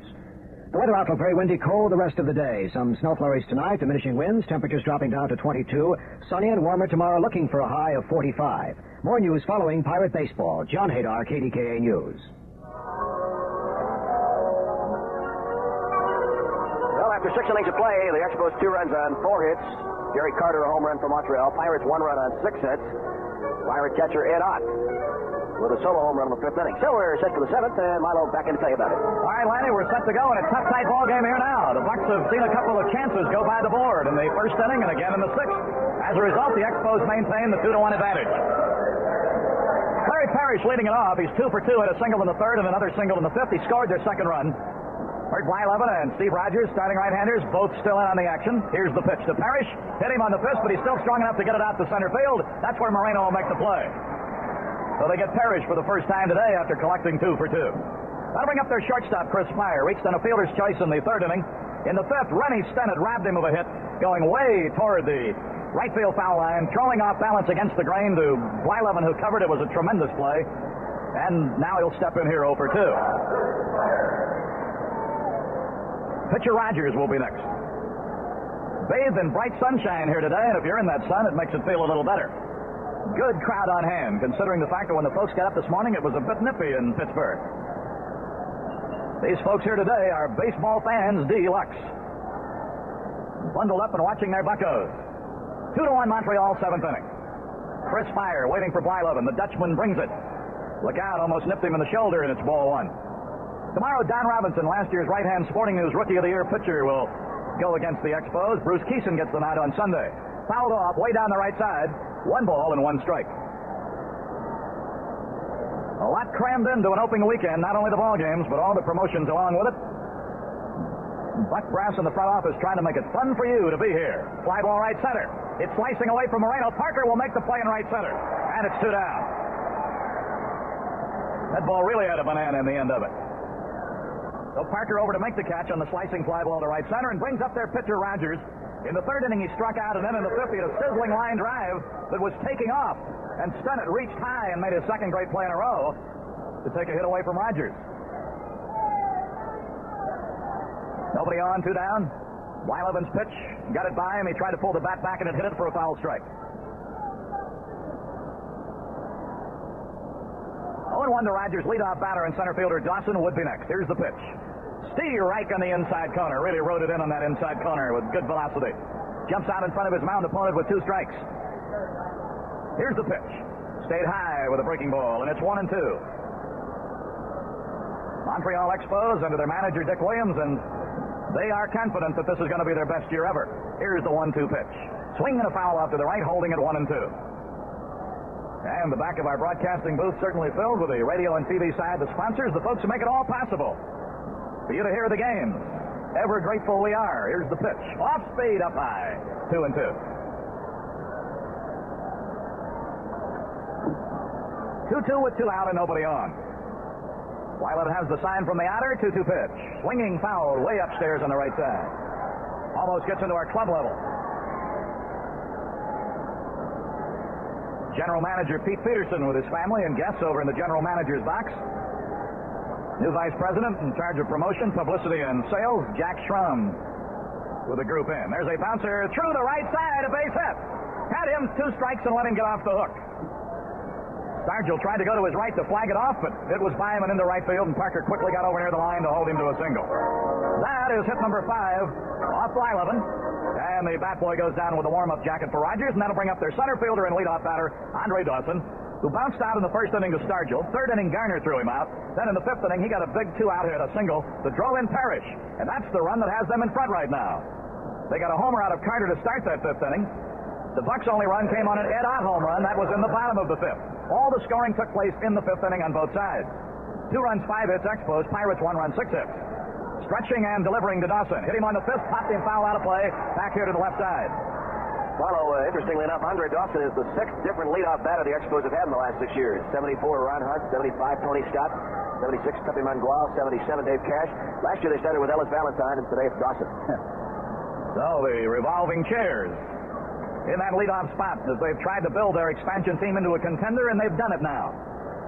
The stretch pitch to Dawson. Swings and sends a high pop right side. Stargell moving over. Will it come back for him? It does. He's there, and he has it. Right down in front of the box seat railing. He had to stay with it. It was very high. Got up into that wind, but Captain Willie, the old veteran, made the play. No runs and 1 hit, no errors, and the pitcher Rogers, who had the base hit, was left on. So now it's 7th inning stretch time. How about it? Everybody getting up here at the ballpark. You get up at home. Let's stretch some hits and some runs out of these Bucko bats. Need to go get them bucked. In the middle of the 7th, Expos 2, Pirates 1. You know it takes a team effort to be a winner. The Pirates know that, and so does Zenith. That's why Zenith's new 3 system is such a winner. A total breakthrough in color TV technology. It includes System 3's new trifocus picture tube with its unique EFL electron gun that uses 3 focusing actions instead of 1. And Zenith's fantastic new Triple Plus chassis that's specially designed to run cooler and have fewer interconnections where trouble can start.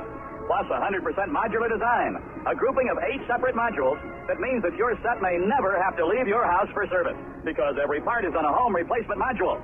And it's all teamed with Zenith's famous automatic color sentry. What a team! See System 3, the best performing, most reliable color TV in Zenith history at your nearby Zenith dealer today. Zenith, the quality goes in before the name goes on. At the crowd on an opening day at Three Rivers, still standing for their 7th inning stretch, trying to get their Buccos going. The song you hear in the background, I'm sure, is recognizable and familiar to you. It's the Steelers song, reminding the fans, as the message board does, that tomorrow is our salute to the world champion Steelers. Ceremonies before the game, also some fun with the Steelers and the Bucks having a hitting contest. So more fun at Three Rivers for you tomorrow. Now the crowd's settling down. The Bucks need a run to get back. They need 2 to go in front. Pirates have not led in this game. And it'll be Bill Robinson, Rennie Stennett, and Ed Ott as we go to the bottom of the 7th inning. Robinson has bounced to third, and he's hit into a forced play to the shortstop. Robinson had started out, now working on the batting glove a little bit. He's got that pine tar rag that's got all that stuff on it. Makes your hand stick to the bat. Today you might have trouble getting the bat out of your hand. Boy, it is nippy for those hitters today, grabbing onto that bat handle. When a runner runs that ball in on your fist, boy, it really stings on this kind of an afternoon. Hot dog wrappers by the thousands flying around here. Wind whirling at Three Rivers. 2 home runs, one by Carter, one by Ott. Expos lead 2-1. Pitch upstairs from Rogers. 1 ball and no strikes. Good to see Duffy Dyer and Kenny Maka. They are now members of the Expos, of course, but top-notch guys. There's a ball, and it is 2-0. Kenny, of course, from Pittsburgh, and Duffy Dyer's family was coming in from Arizona to see the series, and then I guess go home to Montreal for the season with the Duff. 2 balls and no strikes. Rogers behind Robbie. Here's the pitch. Strike call right down the middle, and it's 2-1. Rennie Stennett on deck to the right. Tavares has had 2 of the 6 Pirate hits. Moreno 1, Stargell 1, Ott 1, that was a homer, and Blyleven 1. The pitch. Swing and a miss and a slider. 2 balls and 2 strikes. 2-2 as Robinson leads it off, trying to get something going in the Pirate 7th. Expos leading by a run. Bucks about hit him. Bucks have made 2 errors, but did not figure in the 2-run inning for Montreal. Bouncer foul off to the third side. Skips into the front box, and a youngster holds it up proudly, and well he should. He earned it. 2 balls and 2 strikes. Broadcast time tomorrow will be 2 o'clock with the warm-up man. Swing and a miss, and he struck him out. That is strikeout number 7 for Rogers. He brought that K job with him today. He struck out 7. That'll bring up second baseman Rennie Stennett. Bounced to short in the 2nd inning. 5th inning, he struck out swinging. So Rennie Stennett looking for his first hit of the young season. This is the opener for both clubs.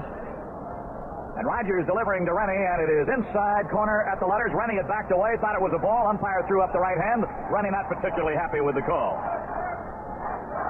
And the crowd starting the chant here of "Let's go, Bucks." Fouled up to the right side, going to make the upper deck. So Rogers quickly out in front of Rennie. Rennie, by the way, has made 2 excellent plays in this game at second base. Omar Moreno made a fabulous running catch in the 2nd inning on Carter in deep right center. Now look at this. Boy, oh boy. I'll tell you one thing. We know the concession people are doing a business. Look at the empty Raptors on the field. And they're blowing them all in toward the dugouts down here behind home plate. Here's the 0-2 pitch. High inside, 1-2.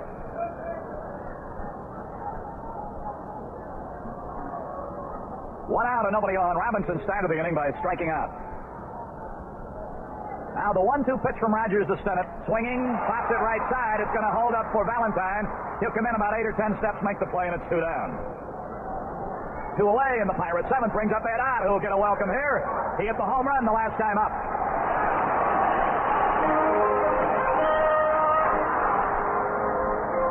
Ed Ott with his 1 for 2. The pop-up in the 2nd got him, but in the 5th, he hit one over the right center field fence. Ed Ott with his 1 for 2. The pop-up in the 2nd got him, but in the 5th, he hit one over the right center field fence. That's the only run the Bucks have been able to produce here today, trailing 2-1. Steve Rogers and Blyleven locked up in a pitcher's duel on opening day. Low outside with his sinker, and it's ball 1. Rogers a fierce competitor, and he has come along. One of the members of their farm system that they brought along to start him, and he's a good one. The pitch. Swinging fly ball, left center, going to drop. Base hit.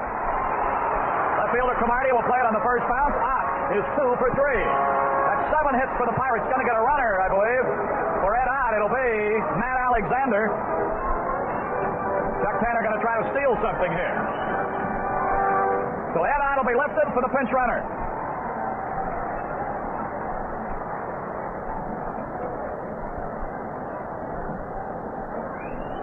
Ed Ott getting the single. Has been replaced by the pinch runner, Matt Alexander, who was the 25th man to make the 25-man team Wednesday morning when we left Florida. He has excellent speed. Going to see if we can manufacture something here with Garner, the third baseman, 0 for 2. The pitch. Strike called inside corner between the knees and the belt. If Garner could get him around the third, you might see us go to the bench again because Enrique Romo and Kent Jacoby are loosening in the Pirate bullpen down in the left field corner. Inning number 7. Tying runs aboard. Alexander has got that front foot out on the artificial surface. Pitch out. They're thinking about him. 1 ball, 1 strike. Expos 2. Pirates 1. Pirates saw opportunity, knocked twice and failed to answer. Throw over. Just barely missed him. Boy, that was close because Alexander was leaning. and then delayed a little getting back, and it was close at first base. 1 ball, 1 strike on Garner.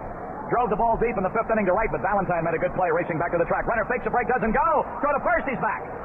He might have been going on that pitch, but he caught his spike or his ankle in the seam between the dirt portion of that infield and the artificial surface. So Al Monchak helps him with his cap and gets him back toward the base. As we mentioned before, 2-1 seems to me to be a favorite pitch of Chuck Tanner's to run on. All right, they'll take a good look at him here. They pitched out twice. They might be reluctant to do it here. I would think they would be. He's out. He's picked off at first. Alexander can't believe it, and neither can Al Monchak. First base umpires called 2 of those today. One on Moreno in the 4th, and this one here. So, the pinch runner picked off, according to the first base umpire, that is. No runs, 1 hit, no errors, and nobody left. We have played 7. It is still the Expos 2 and the Pirates 1.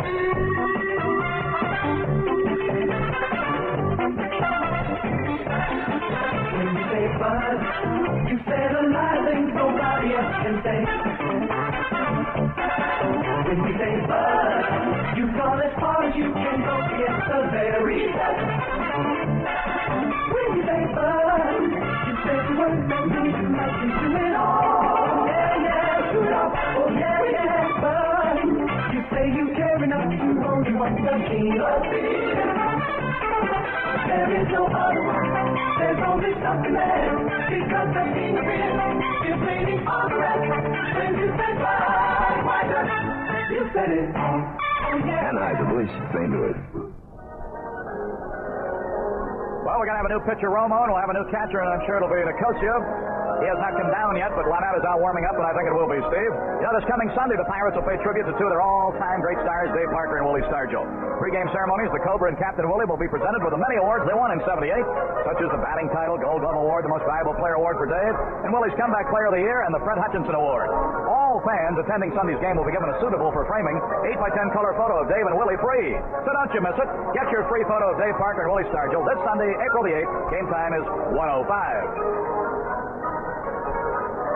So Bert Blyleven pitched creditably here, Lanny, and wouldn't have to stretch the imagination once just to have gotten him a run in the first or in the...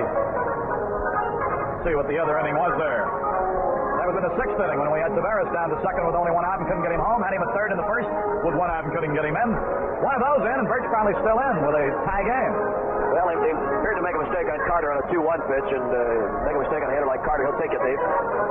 Blyleven in the 7th inning walked a couple, had 3 strikeouts, so not a bad outing statistically, and we'll get to see what Bert has to say about it after we talk to him later. By the way, Milo, with Nicosia catching and Romo pitching, the umpire has given the straight up and down side, so where you might expect Nicosia to hit 9th, apparently Nicosia's going to bat 7th, and Romo's going to bat 8th, which means we're probably going to consider for Enrique, then when the Pirates bat in the bottom of the 8th.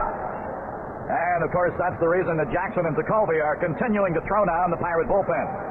Romo, the screwball artist, who throws a lot of pitches, opens up with a screwty to the left-hand batting Rodney Scott, who has walked, bounced out twice. He's 0 for 2. Rodney Scott starting at second for them today and batting in the 2-hole. Blyleven doesn't have to hang his head over this opening day assignment. He pitched well. All right, Romo ready. Here's the pitch. Down low, and it's ball 2. Romo wants a different baseball. Cromartie's on deck, then it'll be Valentine. Inning number 8. Expos at bat. Montreal leading 2-1. Fans first look at Romo. Shakes off a sign. Now he's ready. The 2-0 pitch. Got that one. Oh, he didn't get the call, and it's 3-0. Romo pitched the last 2 years with Seattle in the American League. Had pitched several years before that in the Mexican League. Evidently something got thrown onto the field, and the plate umpire wants the third base umpire to chase it down and get it off the field, and he has done that now. 3 balls and no strikes. Left-hand batter waiting, and Romo ready to bring the 3-0, and it is ball 4. Comes on and walks the first batter with 4 pitches.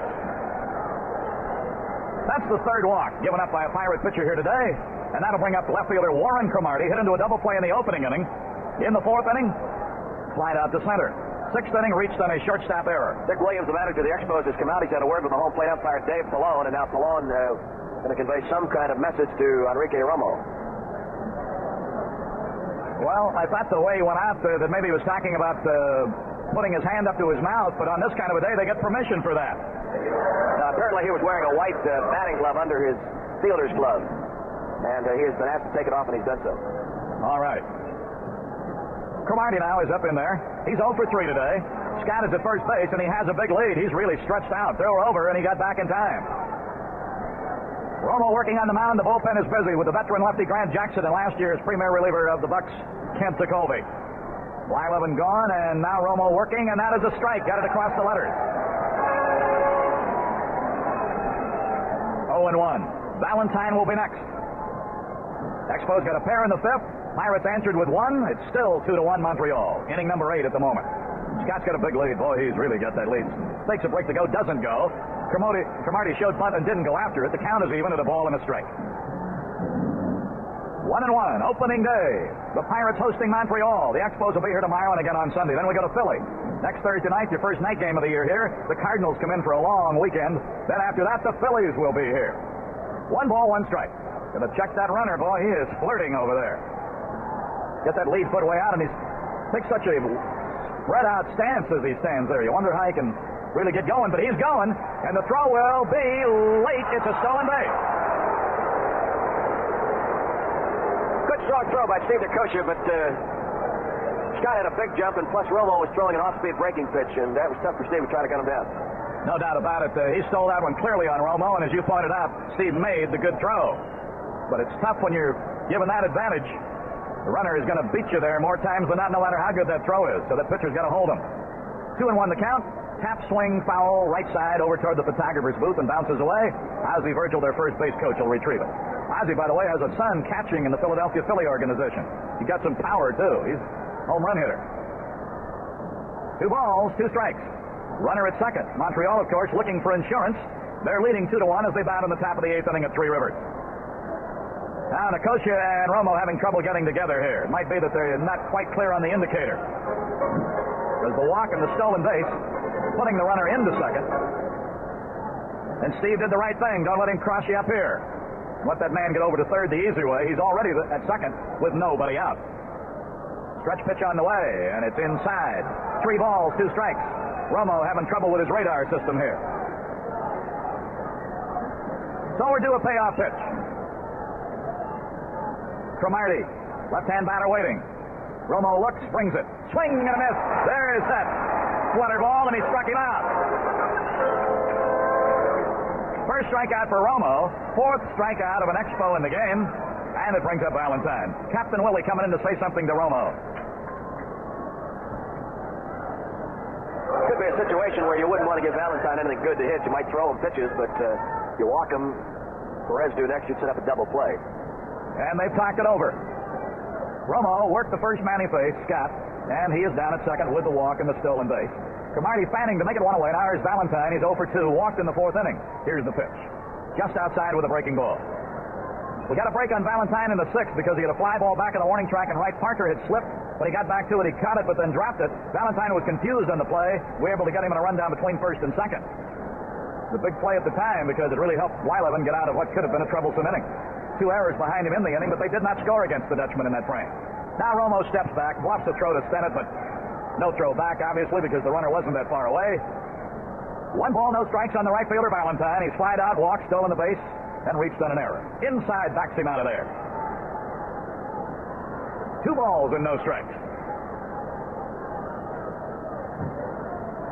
Wind-blown Three Rivers on a Friday, April 6, 1979 opener. Carter is homered for Montreal. Ed Ott is homered for the Bucks. Expos leading in a 2-1 game. The pitch. Backs him out of there again, and it's 3 balls and no strikes. Yeah, I think we were right. I think that was the plan. Indeed. Throwing the breaking pitch that was not on the outside corner, was away. Valentine held up, tried to get him to chase that pitch inside. Get him to hit that pitch if he will, because that's not his pitch. But if he takes it for a ball, don't worry about it. Don't give him a fat one here either. The big guy will be swinging, and it's down low. He walked him. So that's one of those intentional. 2 on.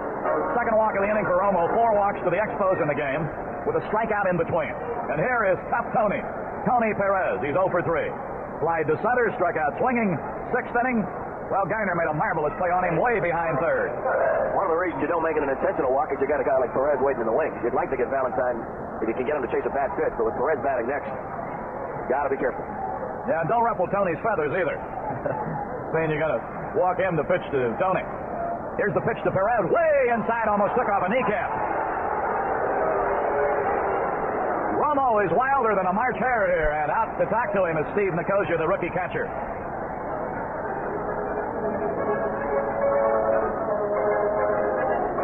So Steve Nicosia, his first day in a big league uniform on opening day, along with Eddie Whitson and Dale Berra, has had his conference with Romo, comes back in to give the sign.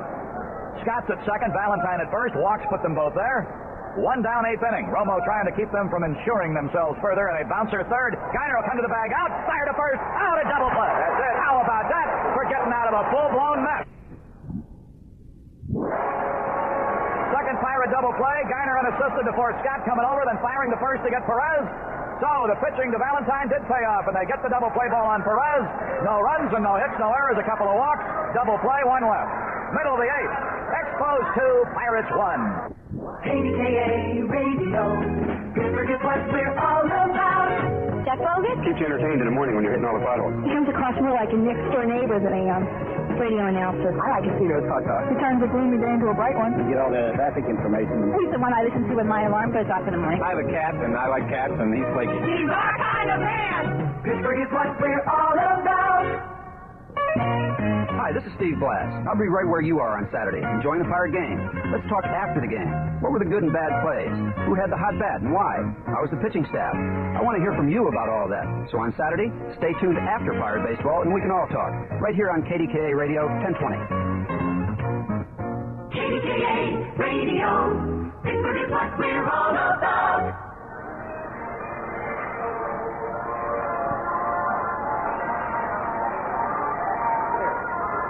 Okay, well, we're going to change. Tommy Hutton's at first base for Montreal, replacing Tony Perez.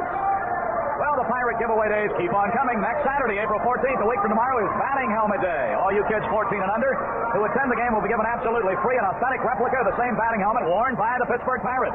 Comes in the official Pirate colors, gold and black. And all kids attending the Pirates St. Louis game, April 14th, will get one free. Don't you miss it. Remember, that same day, Captain Dynamite will blow himself up at second base. Garner leading it off against Rogers, fouls off the first pitch as we go to the bottom of the eighth inning. The change at first, Hutton for Perez, is the only change by Dick Williams. Garner's 0 for 2. Steve Rogers working with a one-run advantage in the eighth. Here's the pitch. Strike called outside corner, got scraps in a hole 0-2. Mike Easler will be the pinch hitter for Romo. He's already on deck.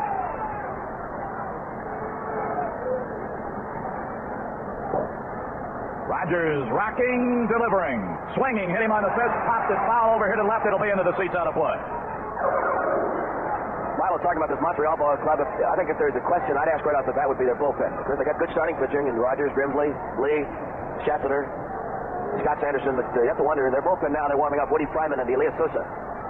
All right, Garner in a hole 0-2, Rogers ready to work, kicks and he fires, and a swing and a foul at a high outside pitch, rode it up to the right side, up underneath the Allegheny Club. For tomorrow, all the folks over there will be having a little get-together after the game. We're going to go, aren't we? Yes, we are. It's 5:30, 8 o'clock. No ball, two-strike count the pitch. Swinging line right, hit into right center. The ball's going to take off and roll. He is going to second. The throw will come in, and it's a stand-up double for Scrap Iron. And let's hope that is the start of something big.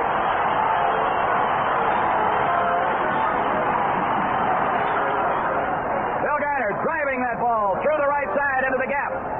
Starts it off. The tying runs in scoring position. That's our eighth hit. We lead them in hits 8-5, but Montreal leads in the score 2-1. And now Mike Easler, left-hand pinch hitter, is out at home plate. Rogers, on his first 0-2 pitch to Garner, Scraps fouled it away with a good pitch by Rogers, and Phil was able to battle it off and foul it away. Then he missed with that next 0-2 pitch, and Scraps, we like to point out, likes to attack the ball and drive it to the opposite power alley. Did so right there. Mike Easler, who won the AAA batting title in the International League, playing for our Columbus Clippers last year. Then he was purchased by the Red Sox, and we liked him so much we traded for him to get him back. So here he is, a chance to pay a dividend on opening day. Garner carrying the mail at second. He's the tying run. Bucks need to get him home. Eighth inning, 2-1 Montreal. Strike called outside corner at the knees. Frank Tavares, top man in the order, due up next. Garner at second with a leadoff double. Nobody out. Rogers studying the sign, and he has it. Stretches to the belt, checks Garner.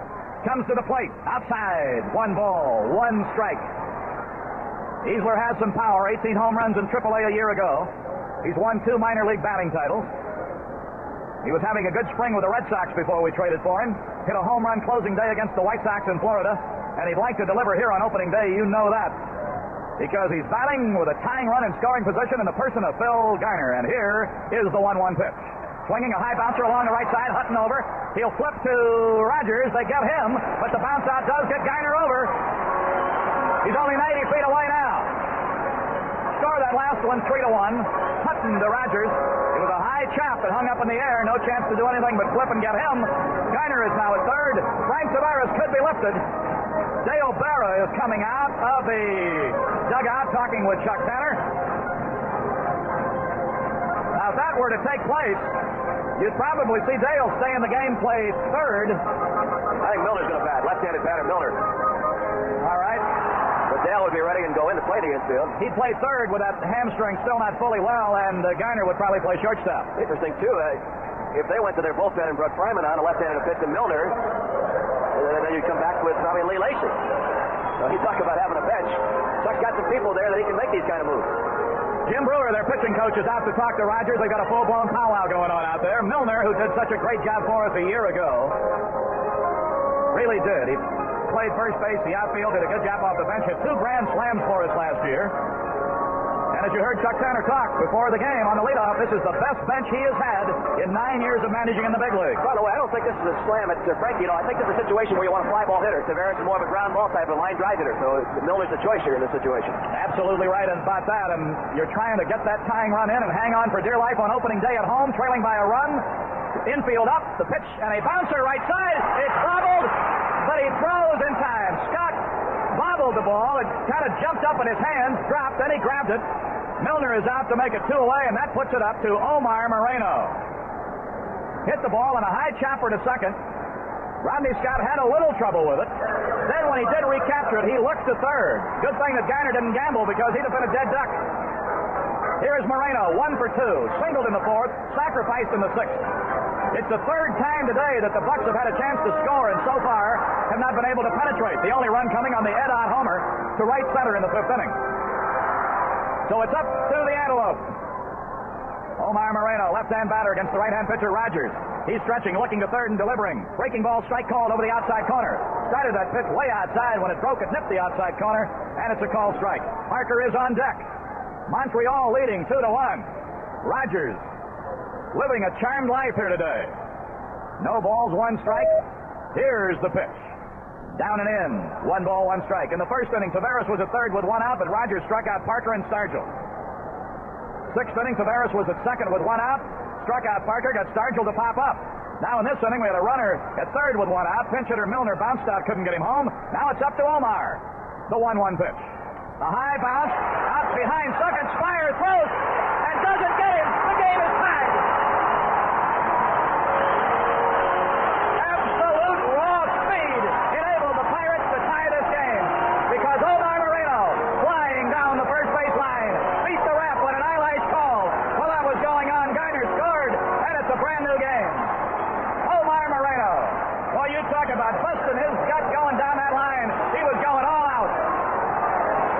We're tied at 2-2, and here's the Cobra. RBI, infield hit for Moreno, his 2nd hit of the game. Now Dave Parker, 0 for 3, has struck out twice. Go to first, Moreno back. Tommy Hutton taking the throw.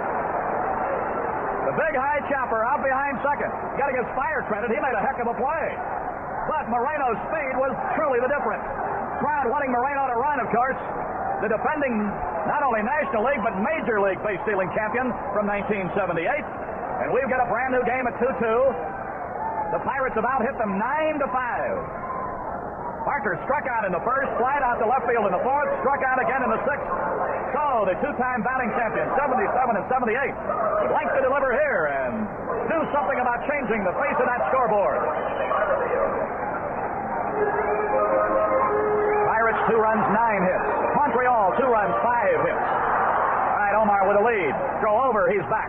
Rogers has picked off two would-be base stealers today. He picked off Moreno in the fourth and pinch runner Alexander in the seventh. Stargell would be next, but right now it's up to the Cobra.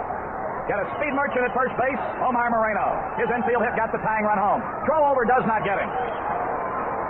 So the fans being treated to a tough, tight ball game on opening day. Right now we're in the eighth inning, knotted at 2 apiece. Looks like somebody had a confetti parade and it all blew on the infield here. The pitch on the way, swinging and fouled over to the right side, back into the seats. Well, you catch one of those today barehanded, it's going to sting for a week. You'll feel it all the way down to your elbows. Feel like you stuck your hand in a snowblower. No balls and 1 strike. Parker trying to deliver. Moreno with his lead at first base, edging a little. Going, the pitch, swung on. Fly ball down the left side, but it's bending foul. Nobody will be able to get there. Parrish made a heck of a try. He must have run 150 feet down the left field line and dropped in foul ground, of course. Left fielder playing Parker over had no chance to come over and try and get it, so it's no balls and 2 strikes.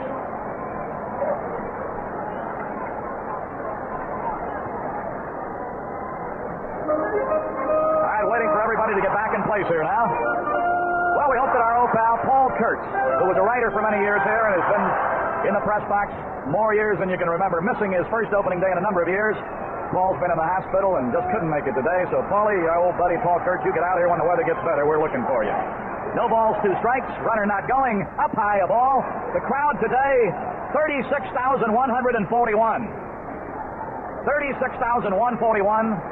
And a brisk, chilly day, a tribute to these fans turning out today. Now the fans with "We Want a Hit." Listen to them. The pitch, runner going, swinging, a drive to center. But it'll be caught by Dawson about 6 feet short of the track. The runner was going. Parker lifted the fly ball into center. Dawson just drifted back, made the catch, side retired. Bucks have to settle for the moment for a tie. 1 run and a couple of hits. Geiner had a leadoff double. Moreno got him home with a high chopper out behind second. No errors and 1 man left. We've played 8 innings. We're all tied up here. Expos 2, Pirates 2.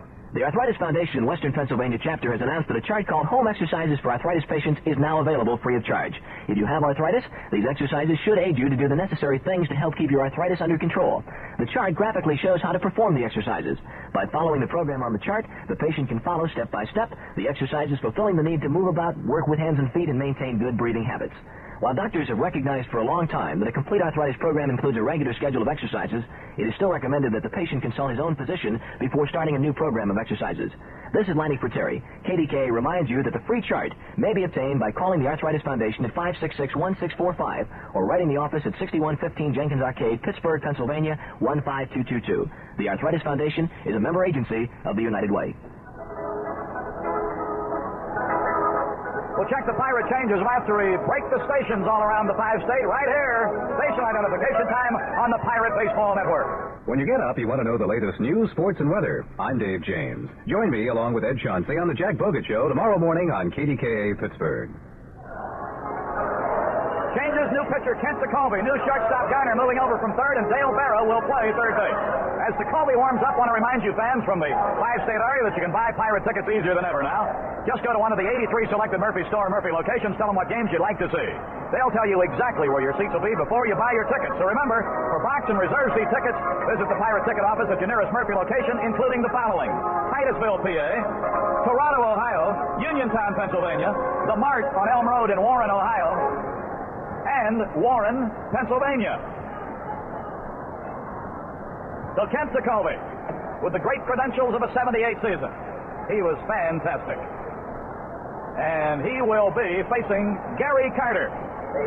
He's our third pitcher, following starter Blyleven, who pitched well enough to win a lot of games. Romo worked the 8th, a little while with a couple of walks, but a double play got him out of it. Jacoby ready to work. He's winding in his first pitch to Carter. Inside, ball 1.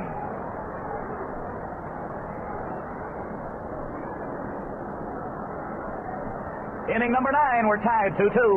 Smash to deep short. Geiner bobbled it, picks it up, won't throw. That's an E6. Scrap was playing a couple of steps towards the third base line, so he was in the hole to actually take control of it, but couldn't find the handle.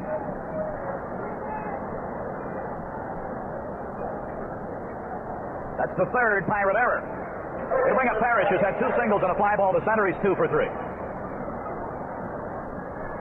So in this 9th with the changes, Stargell and Stennett still on the right side, Geiner and Berra on the left. Jacoby, the new pitcher. The outfield swings around to the left on Parrish because this big guy pulls about everything, but not here because he's going to be bunting in a tie game. And he bunts it foul, and it's strike 1. Robinson left, Moreno center, Parker right. Nicosia catching. Came on in the 8th inning when Ed Ott got his second hit. Ott homered to supply one of our runs today. Then was lifted for a pinch runner, and Nicosia came on to catch. Kyer at first, reaching on the Geiner error. Doesn't take a big lead. Jacoby stretching, squared away to bunt is Parrish, bunts it down the first base side foul, and it's strike 2. Now with this big guy up there, let's see if Dick Williams leaves it on. Dick Williams, of course, remembered, I'm sure, mostly for his managing of those world champion Oakland A's for a number of years.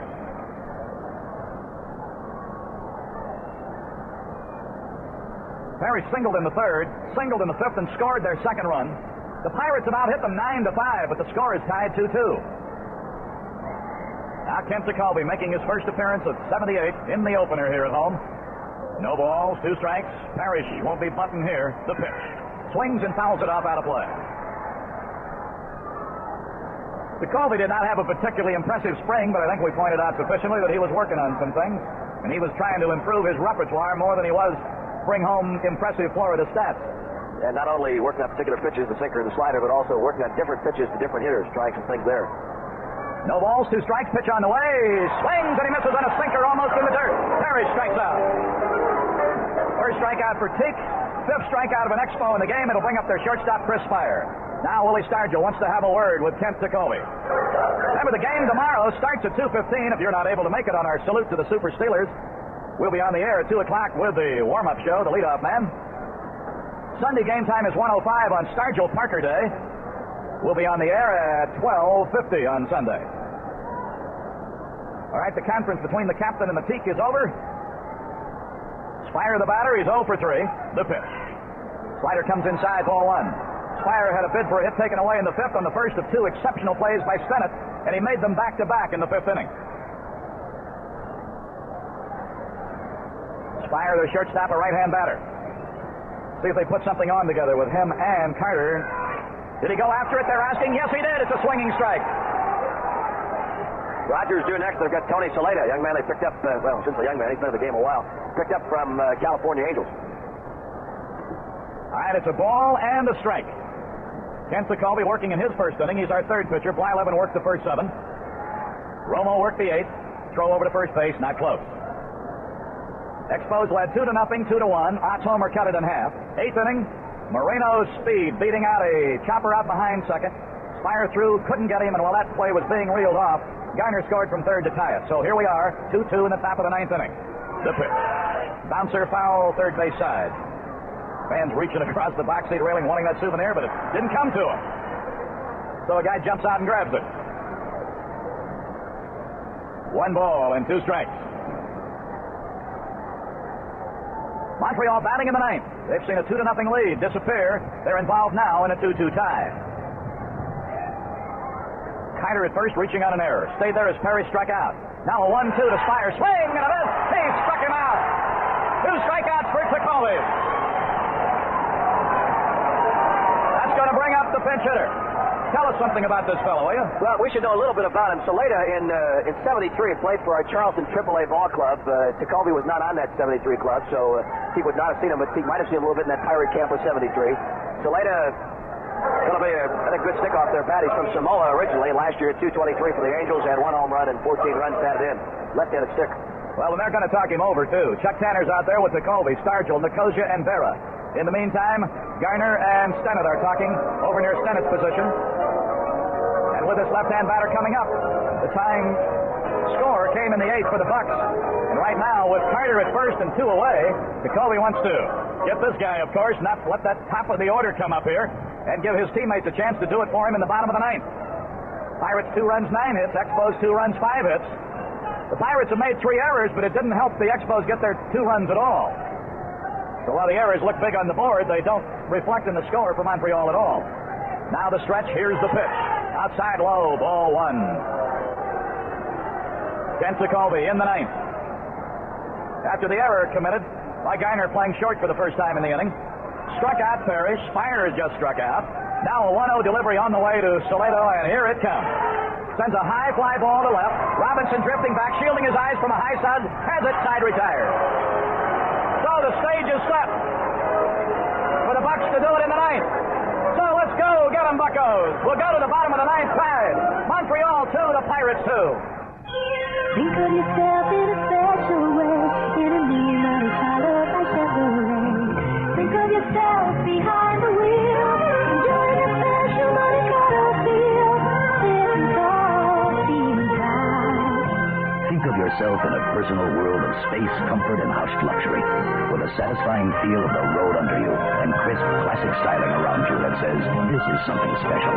And it is Monte Carlo by Chevrolet. Drive one and reward yourself. Think of yourself behind the wheel, enjoying the special Monte Carlo feel, sitting tall, feeling proud. The new Monte Carlo by Chevrolet. Put a little distance between yourself and the crowd.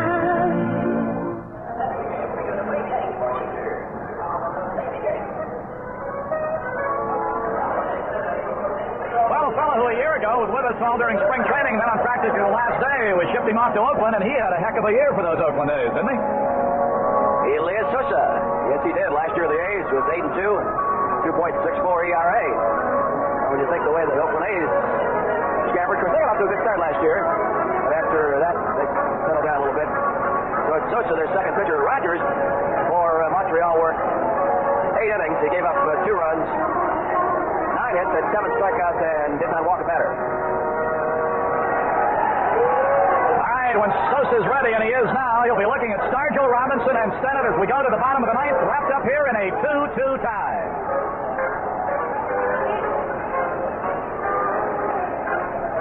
Willie Stargell has had 1 hit. That was a single in the 4th inning. Around the hit, he struck out and popped up. He's leading off in the 9th inning against Elias Sosa. And his pitch on the way is down low, ball 1. Bill Robinson on deck. Crowd of over 36,000 on opening day. Here's the pitch. Breaking pitch was something off, takes it for a strike, 1-1 to Captain Willie. If we'd had any kind of break in the weather here today, we'd have had 45 easy. Here's the pitch. Swing and a miss, ran it up and in. 1 ball and 2 strikes. 1-2 the count as Sosa reads the sign from Carter. Here's the pitch on the way. Swinging loud. Look out, foul. I'm telling you something, folks. You can thank goodness that ball hit the bottom of the box seat railing. That had been up a foot. Man, that's why we tell you so often, if you're going to come and sit in those lower seats, you've absolutely got to pay attention every minute. This is not a tea party or a ladies' aid. Line drive hit, right center. The ball will be cut off, and again the drop. Stargell try for 2. The throw. He's going to be out. The umpire checking to see that the ball was held onto by Spire. Stargell gambling when he saw the ball dropped by Dawson. He ran by it. Now Tony Biderome coming out to see if Willie's all right. Willie's getting up and walking away, so he is. But he was trying to get into second and get that go-ahead run in scoring position. Unfortunate thing for us is that Valentine got to the ball in a hurry. Good play by their right fielder, and he has a good arm. Good strong throw to Spire. 9-6 to put out to cut Stargell down at second base. So he'll be credited with a single. Tanner out to pat him on the back saying, don't worry about that, big guy. You were hustling. You were trying to help us win a ball game. Here's a pitch to Robbie upstairs, ball 1. Because if the gamble had paid off, well, then he's in scoring position with nobody out. All right, Robinson waiting, the 1-0 from Sosa, off speed upstairs, inside, 2 balls, no strikes. Somebody been dipping in the Yaki dock here today, evidently, and got a difference of opinion on where maybe their seat ought to be, and the gendarmes have been called in. Here's the 2-0 to Bill Robinson, swinging and lacing it right to the third baseman on a straight line drive, and it's 2 away. Hit the ball right on the button, but right at Parrish at third.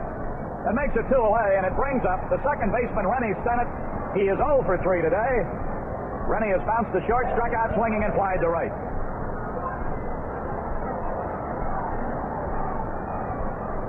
Inning number 9. The reliever, Elias Sosa, coming on in relief of Rogers. High inside it, a duck under it. Ball 1.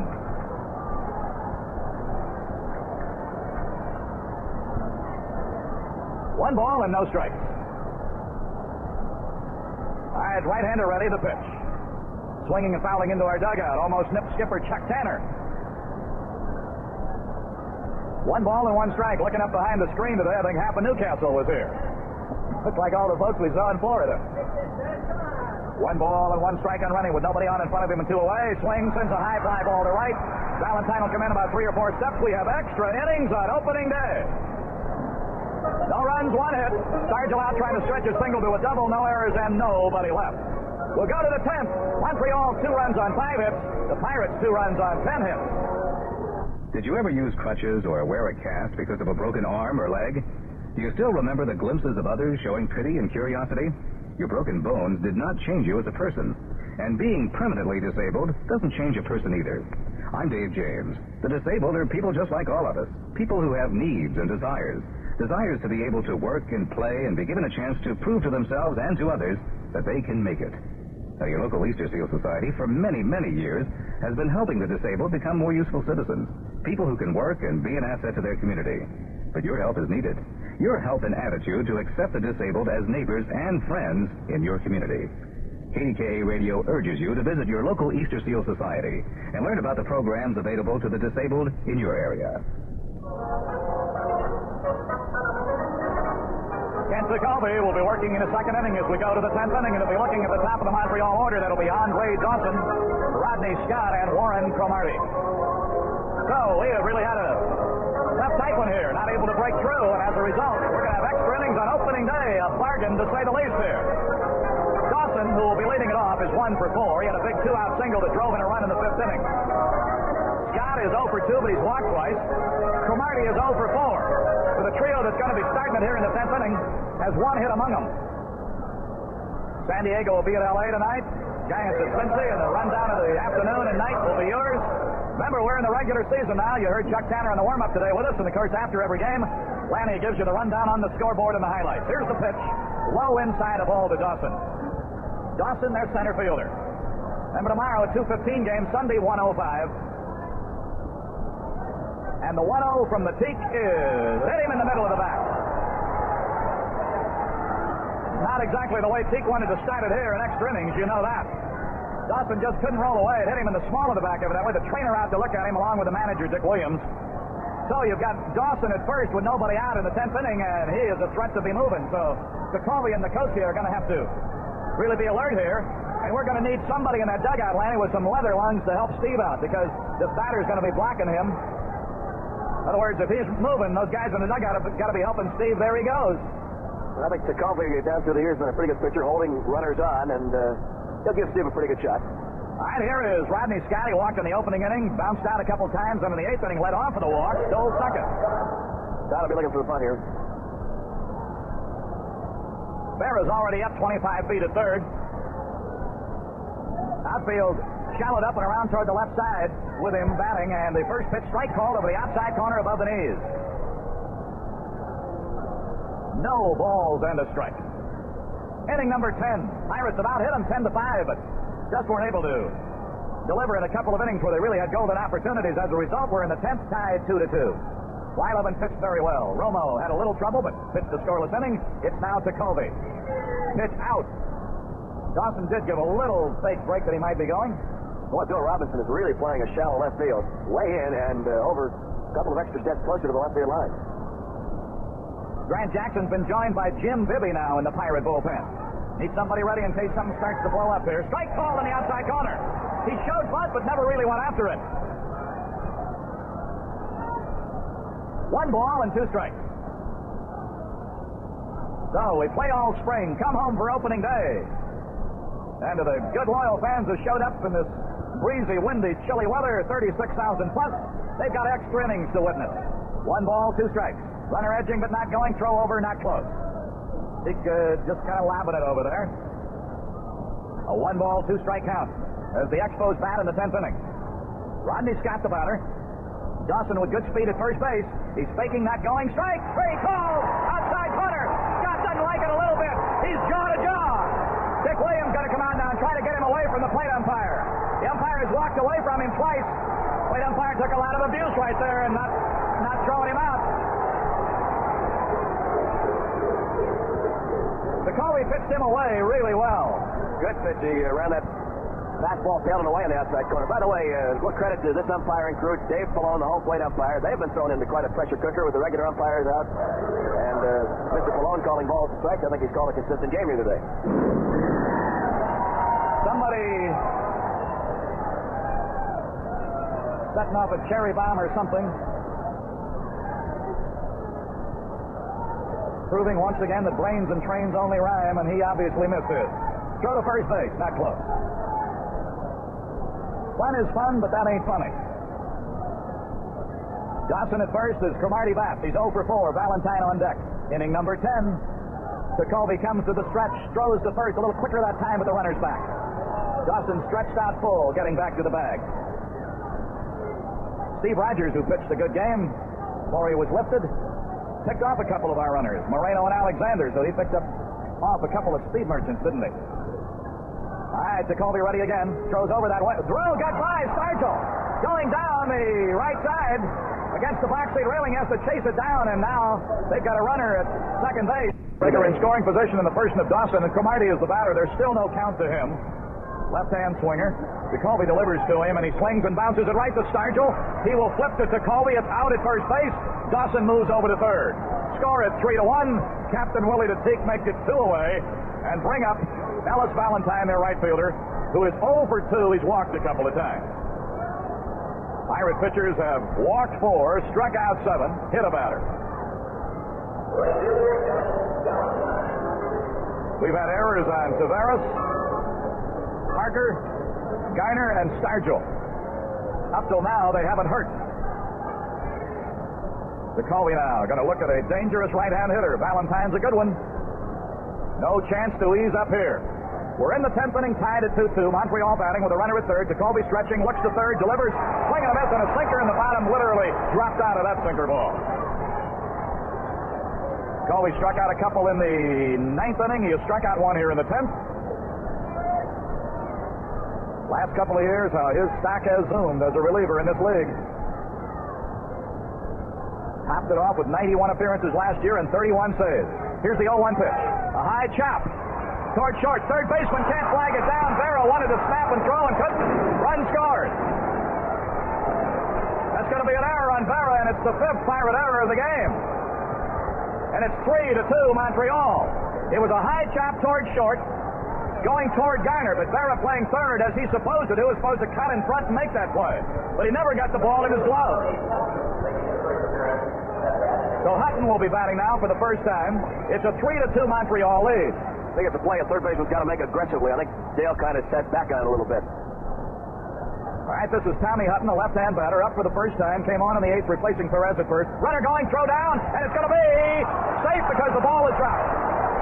A good strong throw by Nicosia, a little maybe on the third base side. And I think Garner going back to get it and then trying to come with a swipe.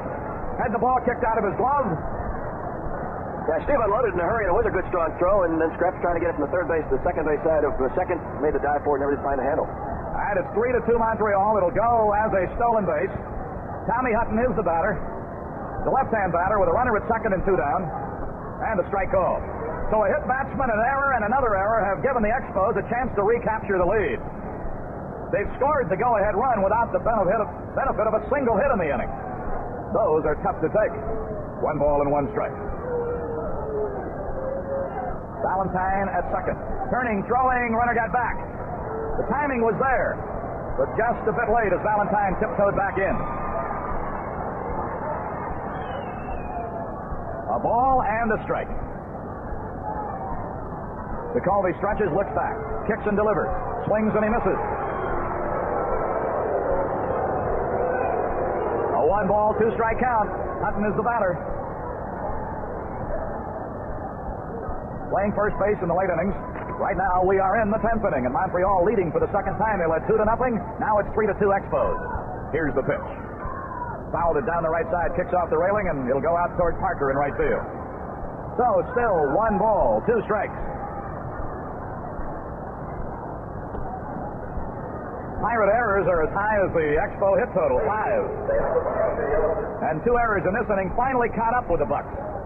Their first 3 errors did not hurt, but the 2 in this inning definitely did. All right, 1 ball, 2 strikes. Jacoby's pitch, outside, 2-2. always looked good here today. He's got him hitting the ground ball. He's had 3 strikeouts and appears to be getting good movement, especially on that fastball he's been running away from left-handed hitters.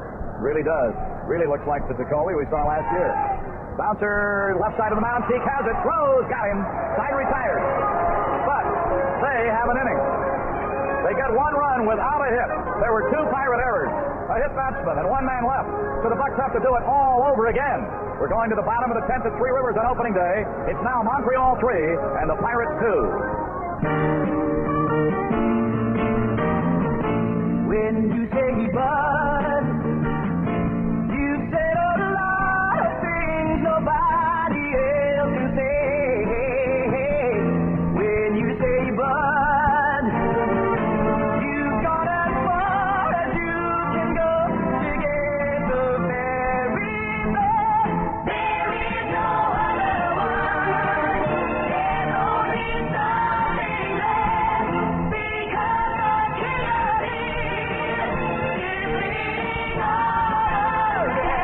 when you say Budweiser, you said it all. Anheuser-Busch, St. Louis.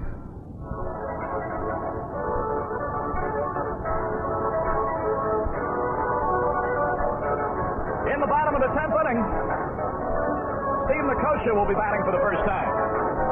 Then it will be Garner and Vera.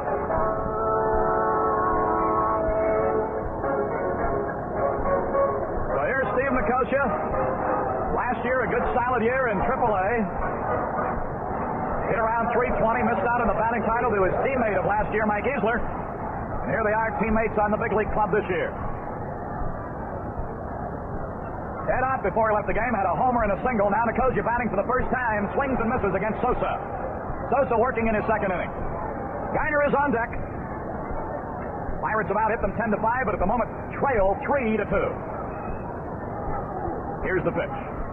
Strike called inside corner between the letters and the belt. So Nicosia in a hole, 0-2.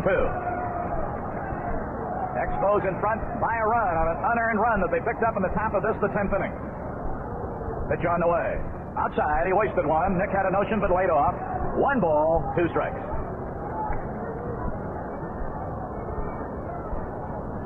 1-2 the count as the pitch comes on. Swinging, fly ball, center, but it won't carry as Dawson is there and has it. The ball hit the straightaway center today, gets flattened out a little bit. That'll bring up Garner. Garner started the game at third, moved over to shortstop in the 9th inning. And as we saw in the final spring game in Florida against the White Sox, we saw him play some shortstop for that very reason. Vera would normally be the backup shortstop. Fouled off, back to the right. Vera can play third right now, but can't play short because of that hamstring pull that bothered him the last couple of weeks of spring training. So this is Garner with Vera due up next. Steve right call. Nicosia started the inning by flying to center. Garner now in a hole 0-2. We're in the 10th. Montreal leading 3-2. Here's the pitch. Swinging foul upstairs. Out again. Look out below.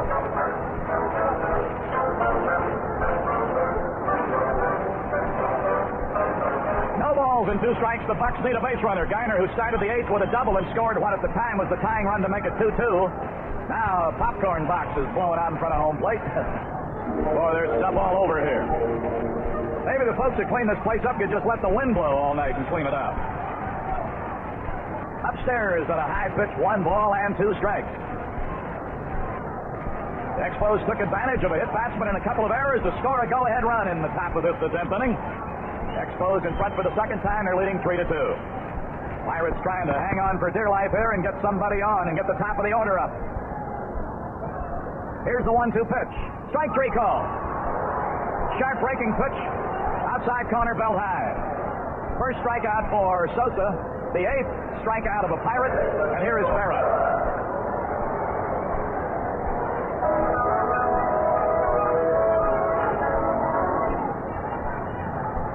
Vera takes one high and tight, a ball. 1 ball, no strikes. Vera batting for the first time. 3-2, Montreal leading. It's Sosa's game to win, by the way.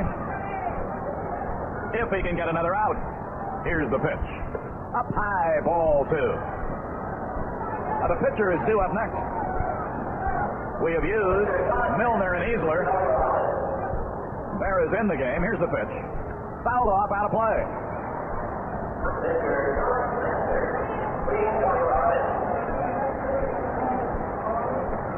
Alexander's been used as a pinch runner.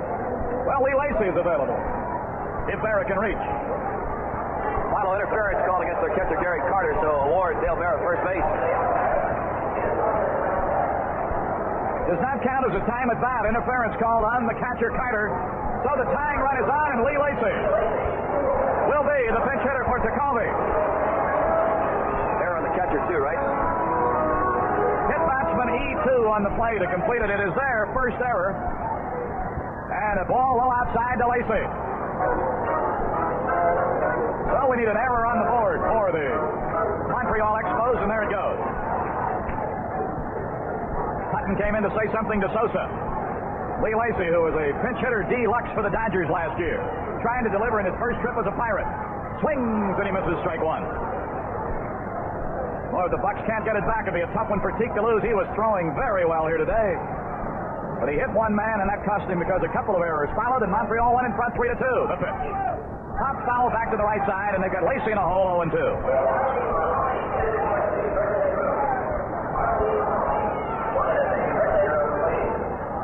Lacy batting in the top spot because that's where Tekulve was inserted. No balls, 2 strikes. They're at first base, 2 away, the pitch. Swings and he misses, and the ball game is over. So, Sosa came on and did a job for them. No runs, no hits, no errors. Hit bats make it 1 error, 1 man left. Final score in extra innings on opening day at Three Rivers. Montreal Expos 3, the Pirates 2. Something wonderful. That's Center Video's Hollywood Home Theater, with something wonderful and entertainment for everybody. Take hockey, basketball, and baseball, for example. In the months ahead on Center Video, you'll see the NHL and NBA playoffs and those glorious Mets.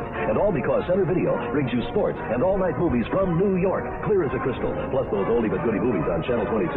Then for the youngsters, the wonderful world of Disney, with feature film hits such as Gus and Herbie Rides Again. Also during the next few months, you'll see Mel Brooks' High Anxiety, Neil Simon's Goodbye Girl, Sylvester Stallone in Fist, The Buddy Holly Story, Semi-Tough with Burt Reynolds, and Coming Home with Jane Fonda.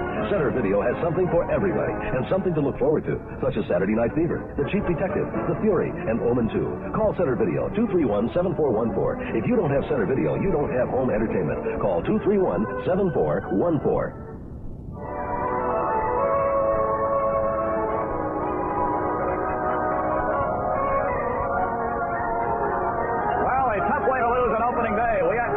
To win this thing, but shaky in the error department with 5. The first 3 didn't hurt, but the last 2 did. Expos took advantage of that in the 10th inning, score an unearned run, and win it 3-2.